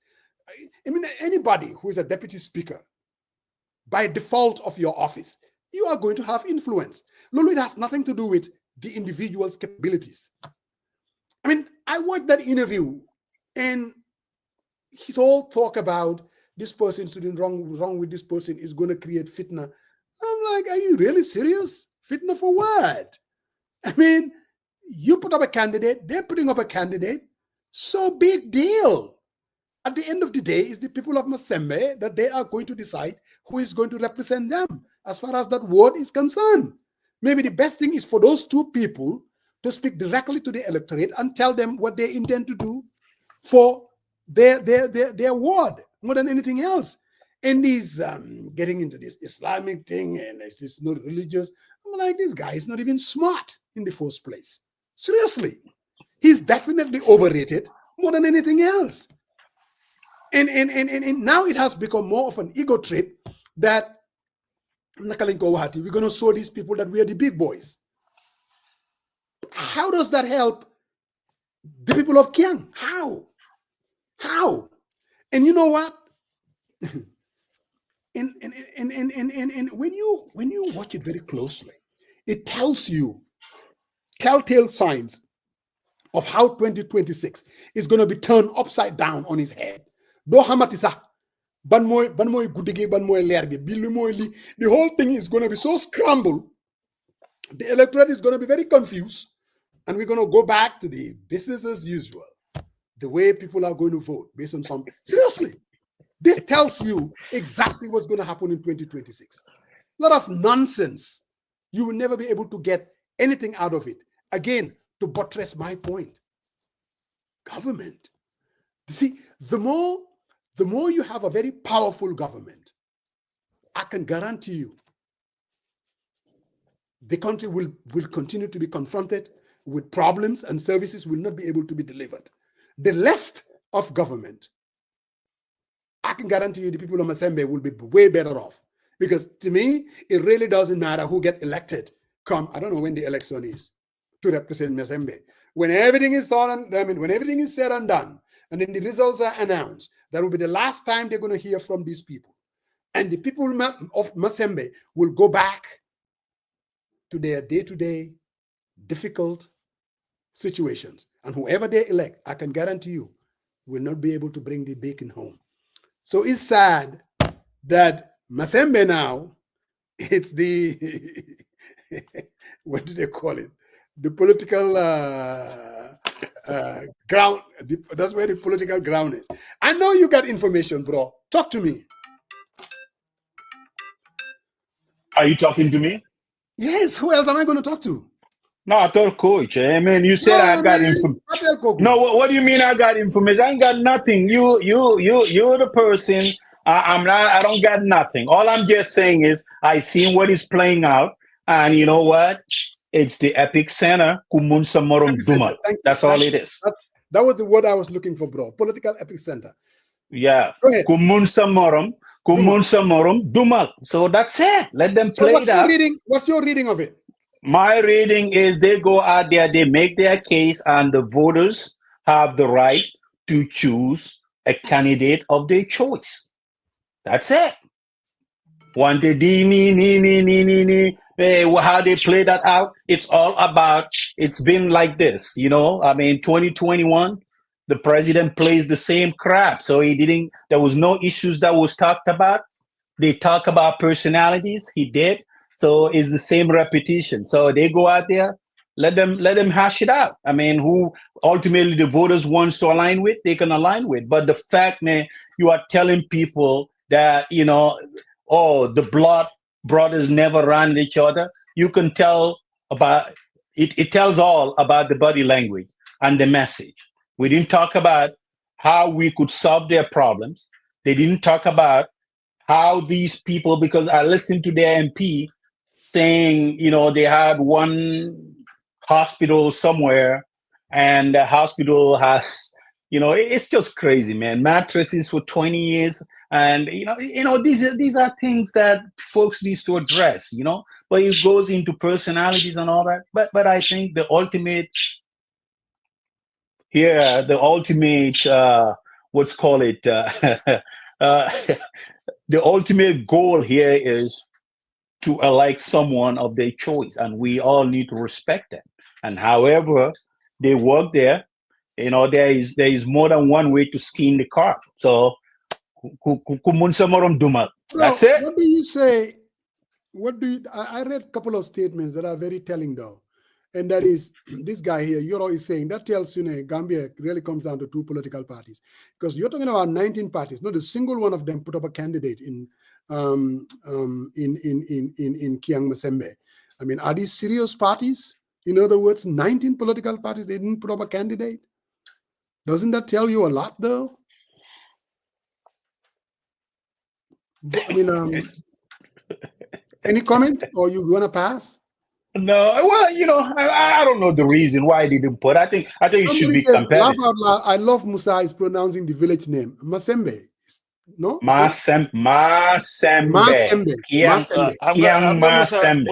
Musa, you think everything need to be slang here? No, Yeah. but I think maybe you put emphasis on the Masembe. Masembe. From Kiang Tankular. But Kiang Masembe.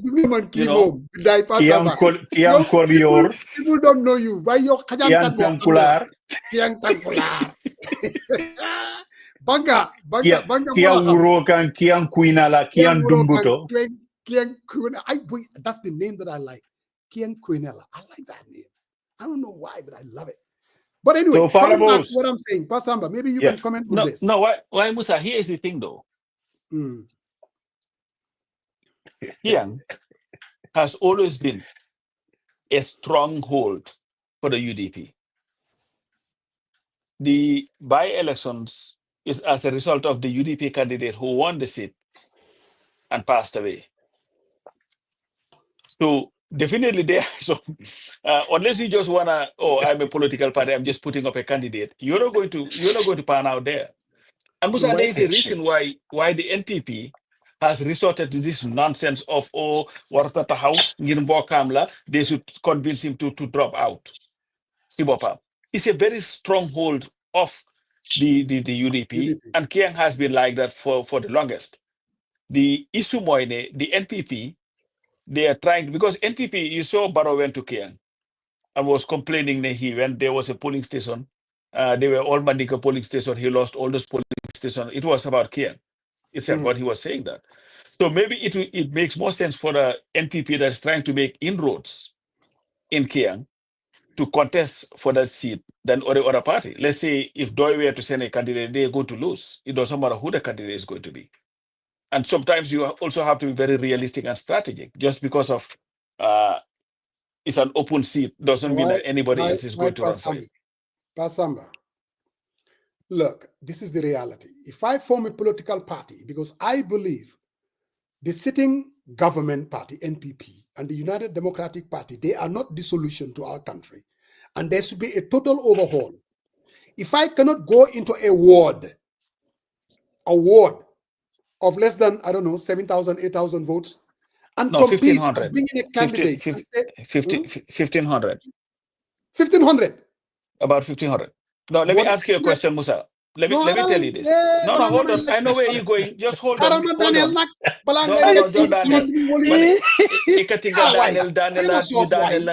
Daniel, Daniel, Fini, Daniel, Fale, Daniel, ñun dañ sonné ci la Daniel. May ko mu wax légui ni Musa fi démocratie moy dox. Do waxal Pasamba. No, but Seriang, no, Seriang, you are very unfair. I'm the one who's saying. But I'm saying, Seriang, no, Bidai, seriously. Mandama Fogni, if you form a political party and you cannot come and compete in a smaller ward, and you tell me that you're going to compete in 2026 effectively and run a national race, I mean, I need to be convinced. I'm just saying. Seriously. So if I can form political party, 19 political parties. Where is GFA, Gambia for All? Where is Mama Kande? Where is Doi? Doi's been for the past 30, 40 years. They cannot put up a candidate in Kiang Masembe and said, look, Masembe, the reason why you guys have been living under these conditions, these people are not the solution. If you cannot make that argument in Kiang, and you telling me that you can make it nationwide, oh my God, I need to be convinced. So doesn't this tell you, come 2026, all these political parties, mano a mano between NPP and UDP then? Just make it. I'm just thinking. I'm just saying. Because it looks like they're the ones that can actually compete. All these other parties are just bystanders. Am I just talking? Pap Samba? Yangi on mute there. Selo, maybe you can interject. Is there something wrong with what I'm saying? I know that you have a hard time agreeing with me. Well, this is not about agreeing with you or not. I think that's where the translation get lost. It's about giving a fair assessment to what you're saying, right? Whether it aligns with your thinking or not, that's some people to decide. So I don't think necessarily it doesn't have to be agreeing with you or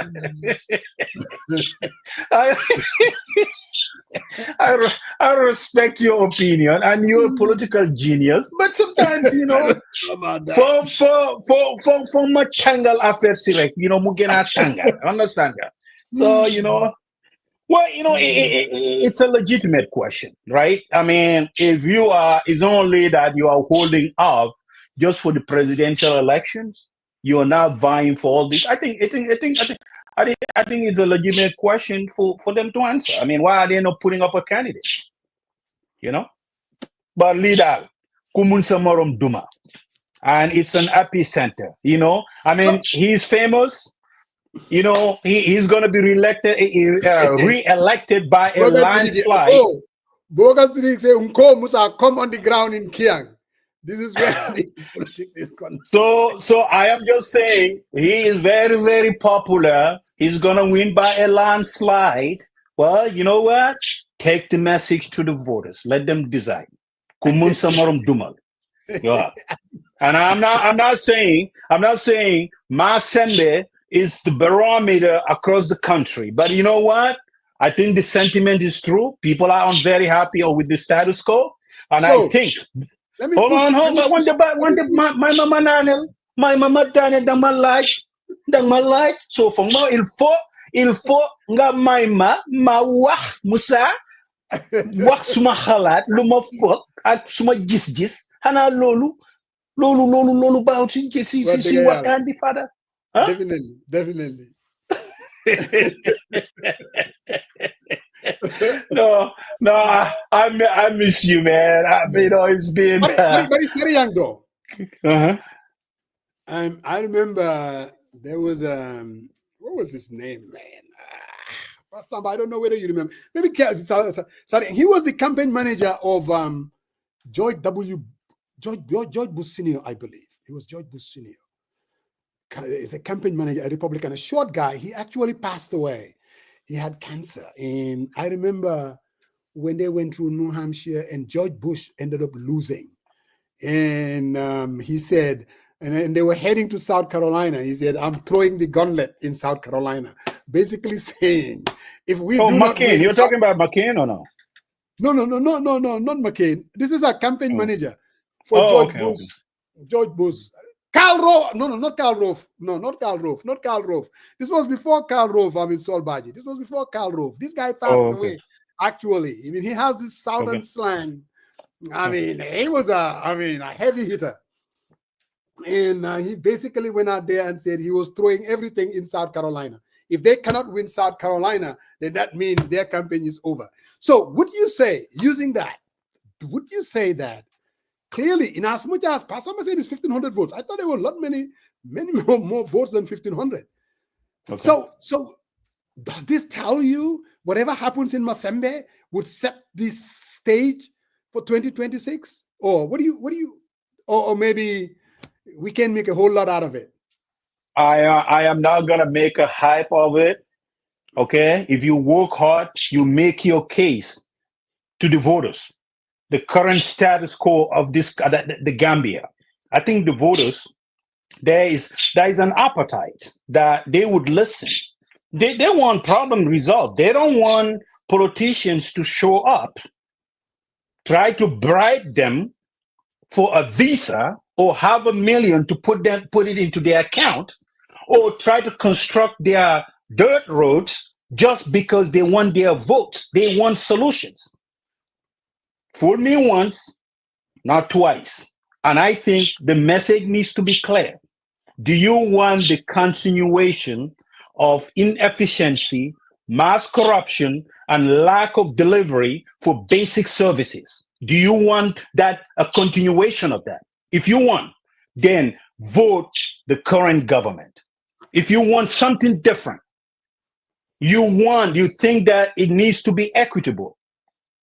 Everyone, every person from Carton to Koina has a stake in our national development, in what is happening. I like your political I think you want regardless of one day yow da ma laaj man maa ngi wa yaa ngi filibuster yow bàyyil di filibuster nag bàyyil di filibuster foog nga déglu ma il faut nga déglu ma ma leen because yaa ma laaj nga ne ma luy sa xalaat ak lu sa gis-gis.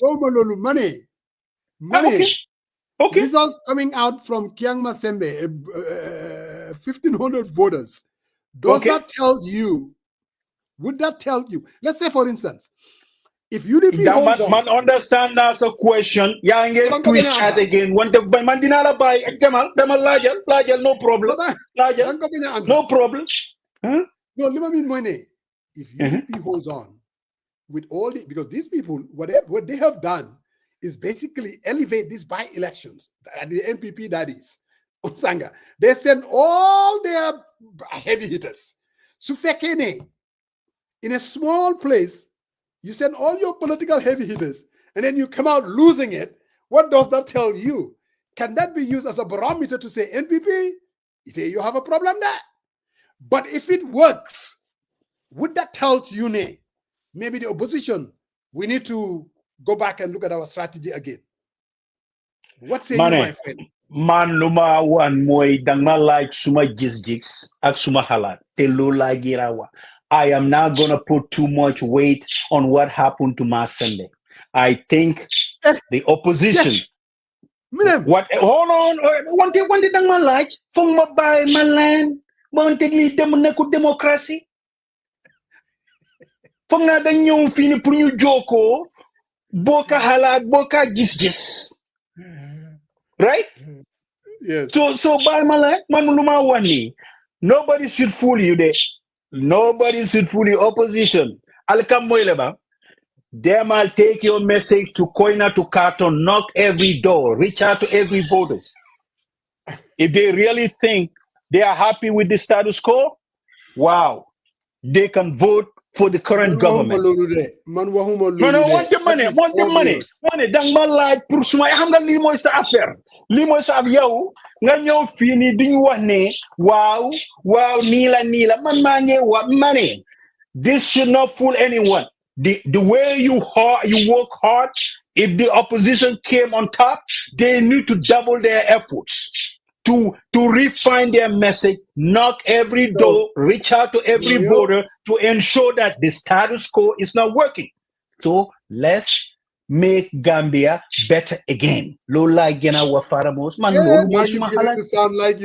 now you're beginning to sound like your Gambia Union. I think that is what that is.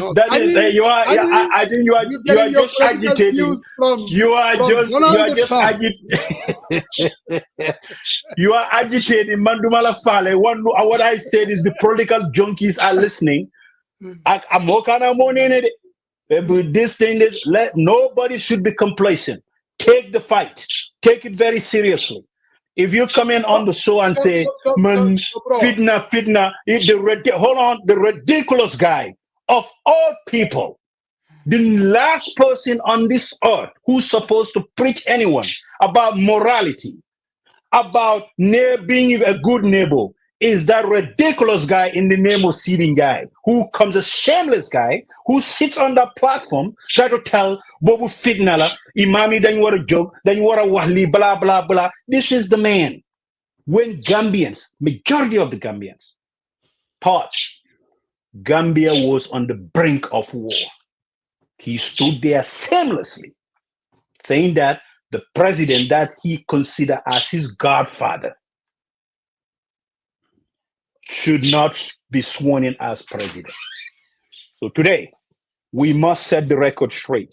If you listen to Seeding Guy, what he's offering, this is the man who thinks his survival depends on shifting allegiance from one political party to another, from one government to another. If you look at it, for example, the journalist asked him, he was an opposition. He denied. He said he's not an opposition. This is the man who went to Kanilai. They were drumming. He was dancing with an APR t-shirt. I think today we must fight what is right for the Gambia. We want to make sure that Musa, all of us can go down there without being concerned about whether we could get the best healthcare, the best infrastructure.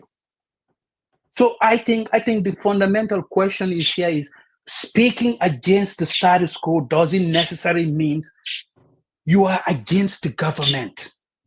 But because you have judged, you have analyzed, you have observed, and you felt that all of us collectively, all of us Gambians could do better.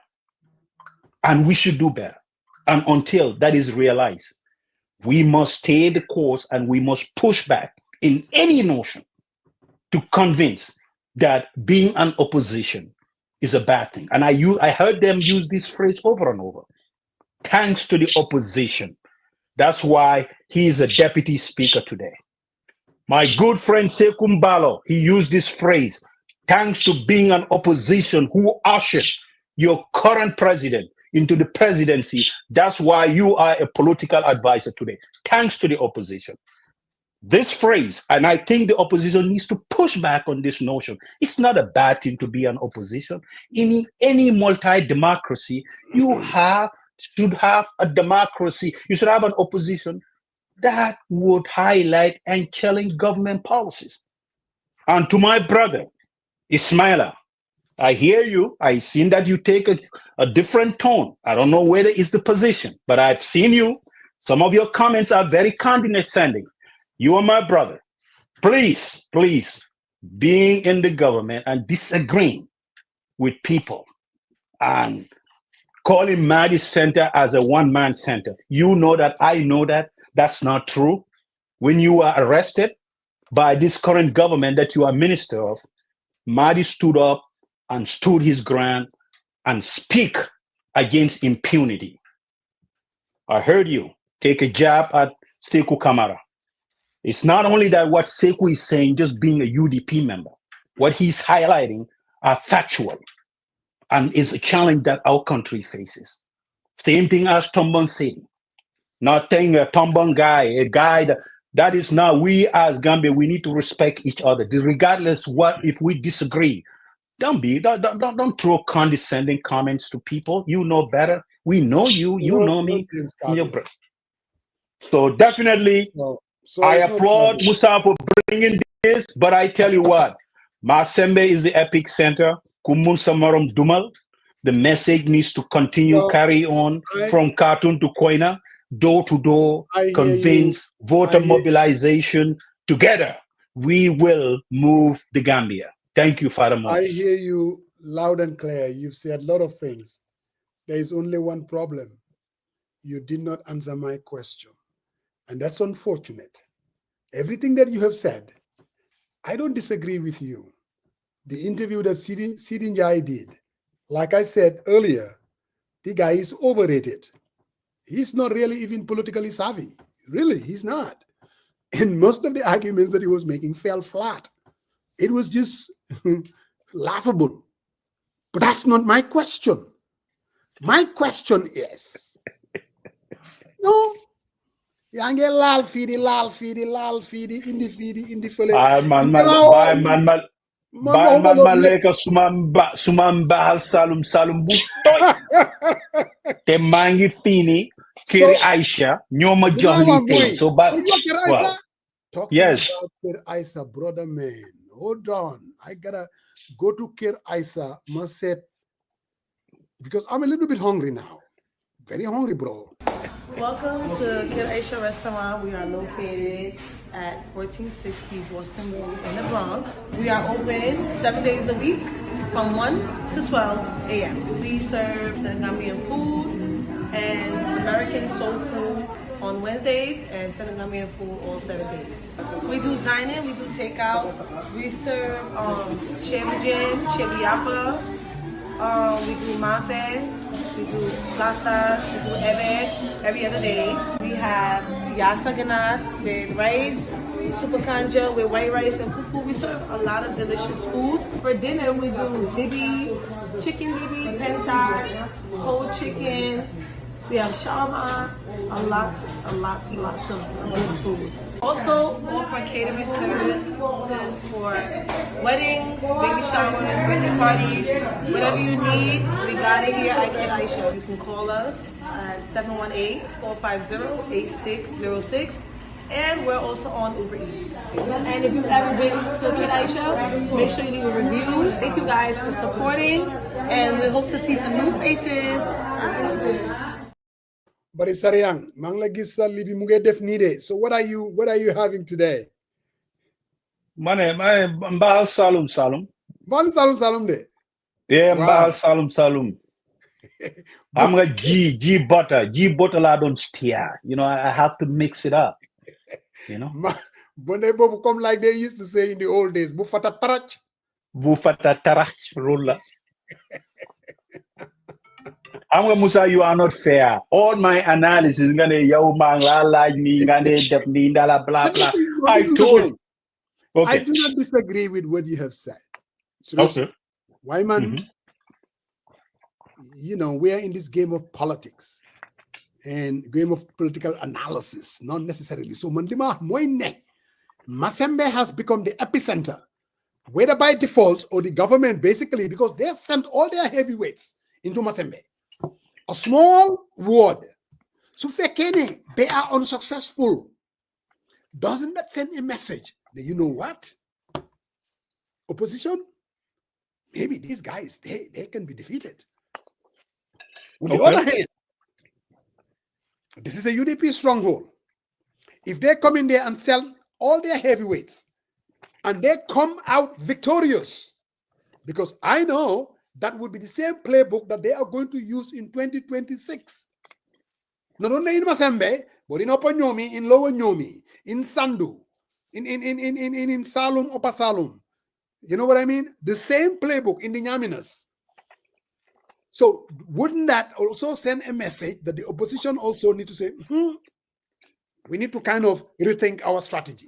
That's all I'm saying. And then yo yange jump feed.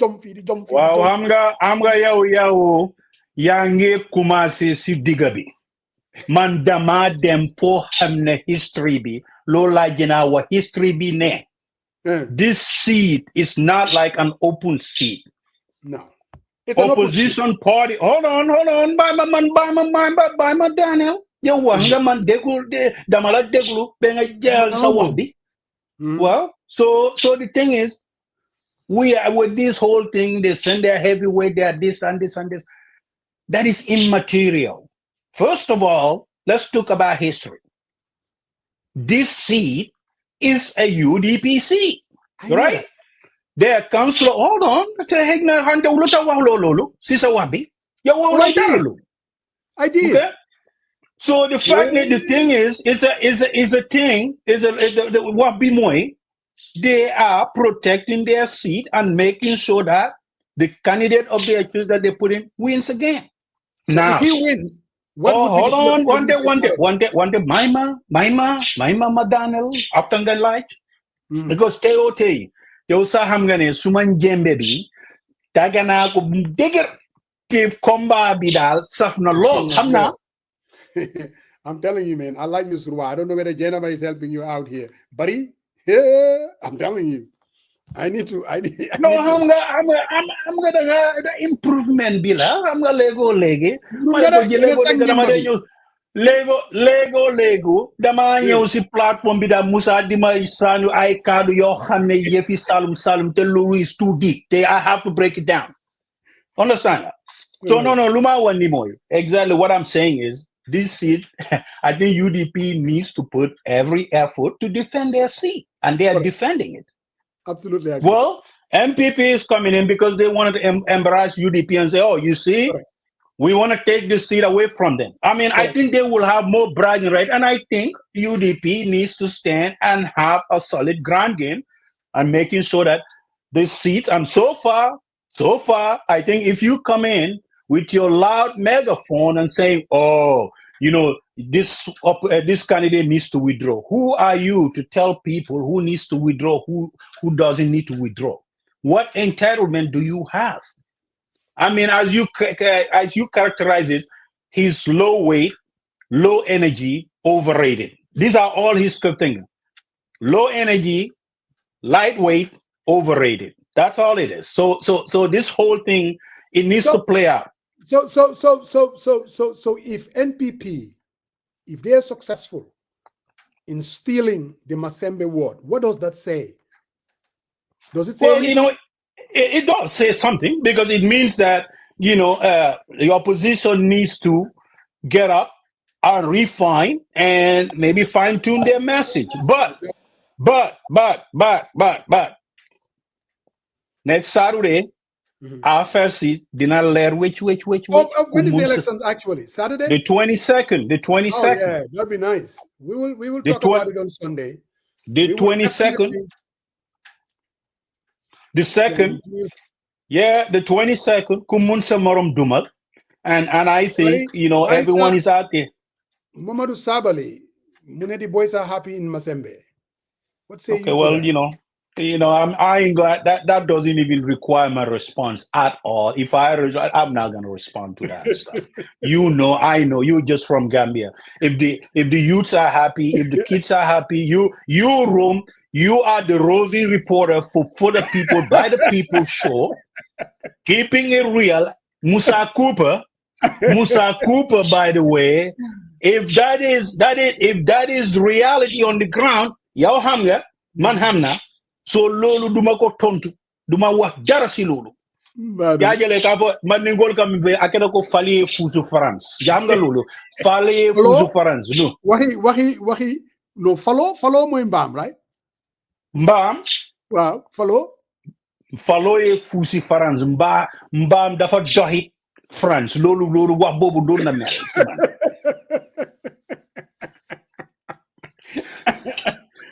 Hey, brother Marong.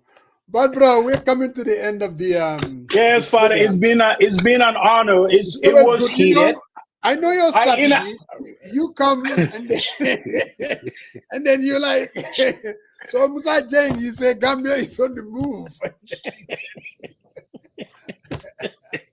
And Sol Baji, my good friend. Hey, I'm in his comments and I'm a Musa. You know, you have what you have. You have the, yeah. You think sometimes I laugh because I don't because you come in here, you just want to flip those words and just stick it out there, man, and say this is what he said. And I'm not ready. I'm not ready to hear that stuff, man. You know, I mean, he texts me. He says, I think Musa Jing was living in a different world, you know, because I was in Gambia too. I don't know what he's talking about. So, well, tell you what, to be fair to him and to myself too, he should come on this platform so that we can share notes in terms of what I said. Oh, he was here before. He was here. This person was here before. Is it Sekou? I don't know whether it's Sekou Kamara. I'm not going to confirm it, but he was here before. I saw Sekou with a grand buba. You know the man on Kenfatu. And I watched that interview. But I know that Sekou saw exactly what I saw, that the country is on the move. Gambians are out there hustling. It's a country that has potential. Yes, there are serious difficulties.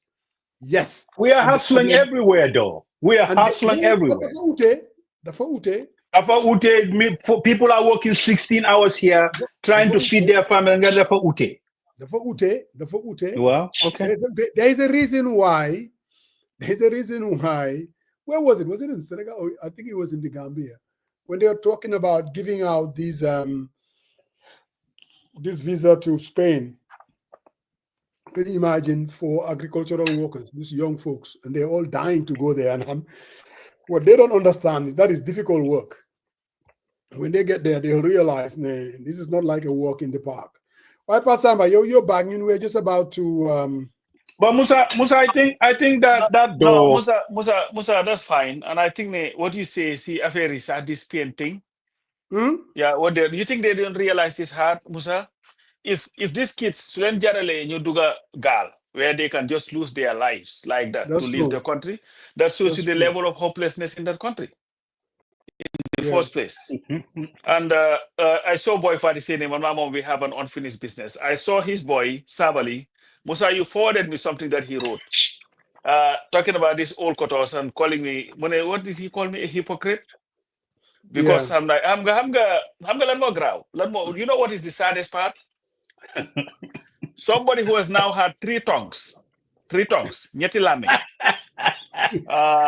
defended Jammeh, him to insult his family, his tribe, and everything because of Plus.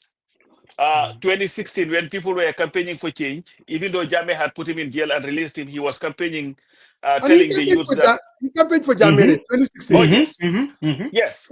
He was there telling the Gambian people that Jammeh was the best thing to happen to that country, especially for the young people. The same so guy why was he celebrating then? When Barrow came, of course, you know, he tried so hard to be close. He didn't get that. Then the UDP sanitized him, you know, and now he was all over Barrow, calling him all these things. And then, of course, when Barrow said, you know what, I am going to pardon you for helping Jammeh destroy our country because a commission had found you liable. Mona UDP, you know what, I am leaving you right here. I am running to a new master. So at the end of the day, Musa, Mune Talib switch boiler. But the person that I saw campaigning for Talib was him. Because when Talib ran against Bakari Baji, he was there campaigning for Talib as the UDP campaign manager. Is that right? That's true. Man, I've never come here and campaign for Talib Bensouda for anything. In fact, when he first ran, I was supporting Adam Abba of Doi.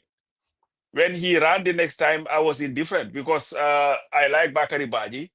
And, I'm like, you know what? I'm glad that everybody is running. Man la Sani Banta. Wow.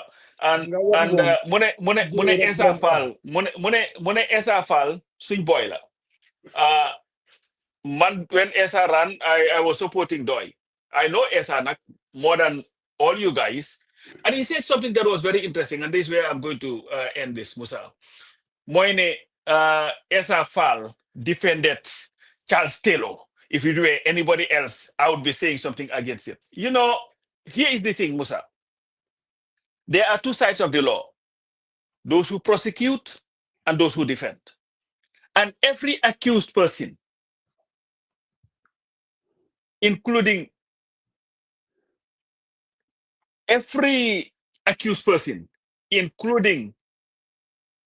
Yaya Jammeh, has a right to be defended in a court of law. Defending somebody in a court of law does not necessarily mean that you are supporting the arguments or his crimes. No, but everybody is due to be defended in court of law. Even Sabali, he was trying to go to court to defend himself against the findings by the commission against him. Irrespective of the damage that they did to that country, helping Yaya Jammeh, he is entitled to be defended by a lawyer. Hitler, of all people, even if he were to be tried, would be entitled to be defended by somebody. Esa Fall has all rights to defend anybody whom he deems fit to defend. I'm not here to defend Esa. Esa can speak for himself. But to say that because Esa was Nakalatura defending Charles Taylor, so he should not have been the TRRC lead counsel. He was appointed TRRC lead counsel because of his legal acumen. That's just what it is. Man. You know, but again, this is the thing. When you don't have, listen, this guy, if you have three tongues, if you defend any government that comes in, you should be the last person to claim hypocrisy. Because at least there, but whatever you said against Jammeh, you would never come here and denounce Jammeh. He came here, Musa, you pushed him. He would never mention Jammeh and say anything bad about Jammeh. Whatever he said against Barrow, and the most serious things against Barrow, today he is ready to defend Barrow up to the wherever. You know, everything that he said against the UDP, including reading a statement on behalf of Yaya Jammeh insulting all Mandinkas and the UDP. He was ready when Usenu said, I am opposed to this idea of this young man being banned for life. He was, Usenu, I'm coming to you. I'll be coming and Lekam Bahal every Friday. So my brother, it's all right. But Coach Kanja, Mom, I am fine. With that, guys, you fanan jamba. Wow, coach wanga digga, funga wahiyep digga. When everything is true, whatever you said is true, you are consistent. Just about to create another soundbite. You are consistent like a North Star. Manye nyani Allah, everyone who is every Gambian to be selfless like you. There is a lot of personality traits we can learn from you. Being selfless, being patriotic, and be content no matter what life throws at you. And I think thank you, Coach. Everyone needs to emulate that personality trait. Being the loud mouth and the loudest is not the patriotic person, the most patriotic person. That I can tell you for the fact. Yaw ngelo fumla fufrek yangi wo povuno lolu nekul wahi Islam. Lolu bawu Father Mos. Te yaw nga nekk fini tok ni man ma di nit yi suñ waye nga sagalen suñ waxe dara lebe nga ne yow yaay the most pen the Gambian pen lolu moy lifinte the wahi Lisa the thing that he's saying right now that Esa Fall defended. You can kind of talk about the critical mindset, his vision and his outlook and experience about how this world works being outside of his own bubble.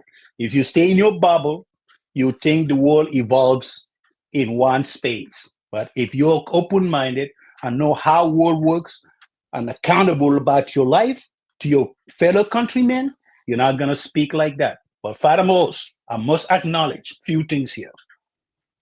The IGP, I listened to his press conference. Right. I must say the police are doing a great job with all the resource constraints, the chronological highlights that he did of all the robbery these folks did and how they captured them. I think we must commend them, the men and women in uniform who had did an outstanding job. I think sometimes we don't appreciate enough. All we see is the fault of these. Oh, they are bribed. I mean, some people are patriotic. They want to see that country. They want better things for that country. They want to be able to go execute their work. And even backtracking, the person who was captured at the checkpoint in Genoa, rolling $57,000 and some cash. Who caught them? The police. How did they do it? It's through this tip-off that they initiated, passing intelligence and encouraging people to come forward anonymously and giving them tips, right? So that's very, very commendable. I say, well done to the police officers and keep the fight. You are the only, remember, they are in uniform. Presidents come and go, but your career stays. If you're patriotic, you swear to the Constitution to uphold the law. Nothing will deter you from that. And on that, furthermore, I must acknowledge God. I watched the man speaks, and I think he was speaking from his heart. And I must commend the folks who execute that. So listening to you, I've listened to him as well, especially the first interview we did with Peter Gomez. And then clearly what came out to me is the guy knows at least what he's talking about. And obviously, like you said, with the two incidents that happened, the robbery and then the way the police, within 48 hours, they were able to catch these bad people. I mean, that says a lot. That, I mean, notwithstanding their lack of resources, someone has said, I think it was Batambedu Tupasamba, that, I mean, the police of today is totally different from the police of yesteryear. I mean, these are competent people, and given the opportunity, given the kind of resources, I think they will be able to keep our security in check. But my question, though, is if the IGP was a useless guy, that incompetent, and the police not delivering, I think the government will be blamed for that. So would it be fair to at least also give them a little bit of a credit and say, President Barrow, thank you for selecting this guy, appointing this guy as IGP? Or am I just being, what say you to that, Brother Marong? Are you asking me? Yes, if it goes back, we blame the person who appoints him. If it goes well, shouldn't we just give him credit too for appointing somebody like him? Musa and Handi. Coach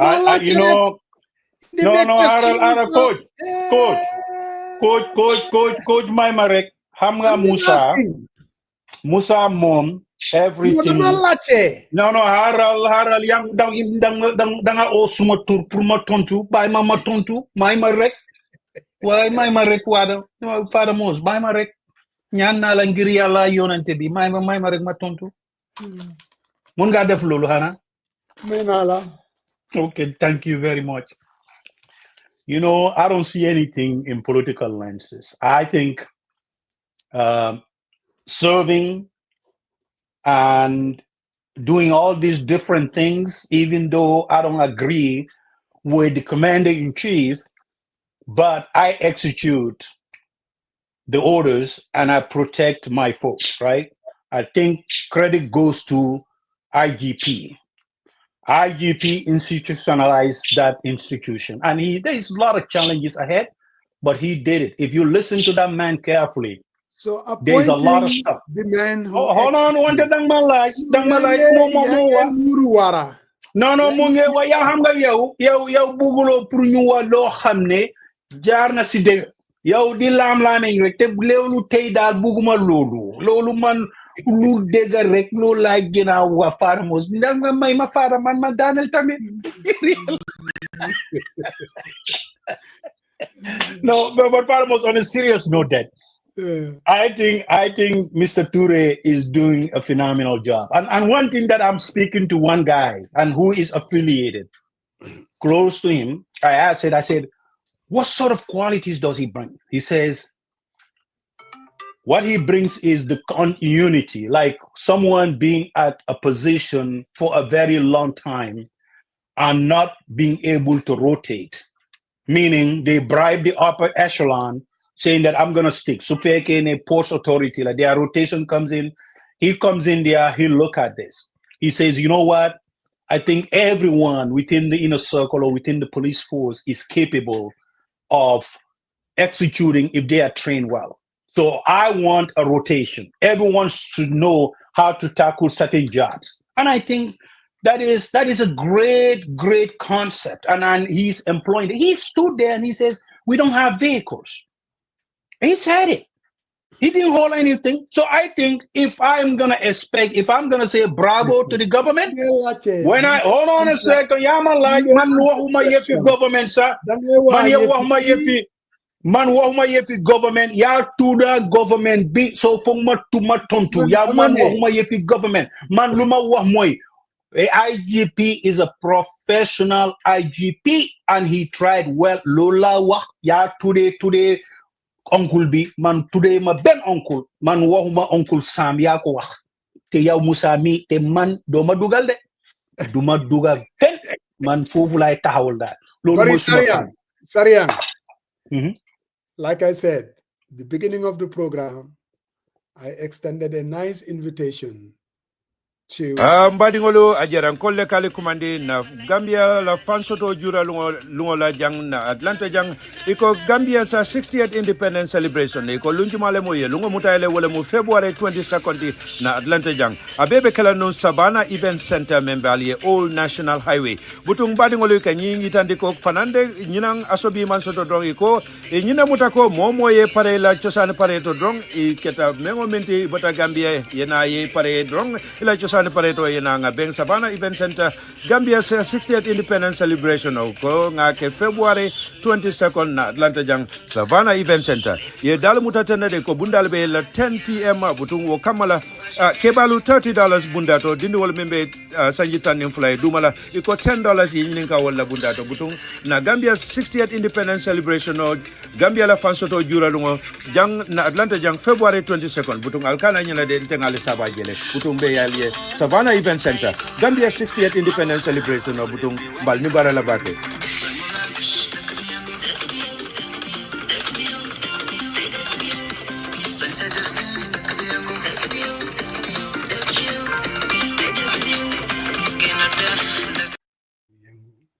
dëkk bi yëngu lañ wax right here in Atlanta, Georgia. If you live in the metro area, 60th independence. Let's come together and celebrate who we are as a people.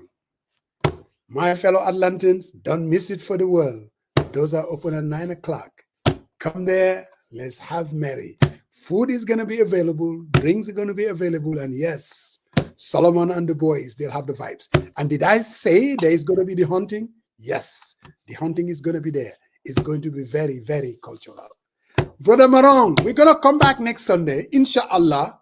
That will be the day after the election in Kiang Masembe, the epicenter of the politics of today. And then we'll try to glean the results and see what does that tell us come 2020. Now, Musa, yes, Musa, sir. what I'm going to try to do, I'm going to talk to the IGP to see if we can bring him to the program or to see. I'll work on a guest for next week, but I'll first start with the IGP and see whether he will be able to come and join us to talk about some of the challenges. Celebrate when independence be there. Again, there you go again. You guys don't really have what it takes in the DC area. What happened to the organization? Huh? Bro,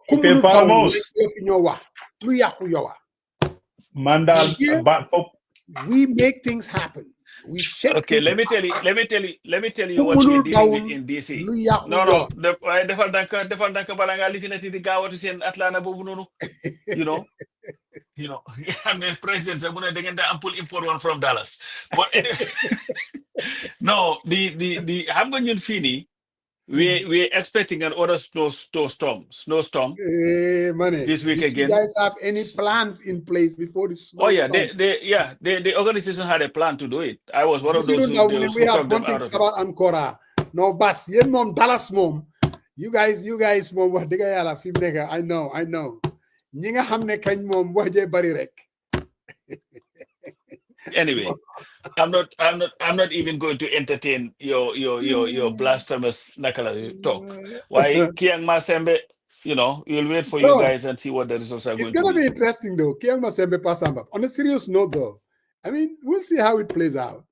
Yeah, I think it will be a tall order for, and you know what's funny, Musa, to see in the NPP, the whole NPP machinery. The only person who has not gone there yet, Boy Barrow.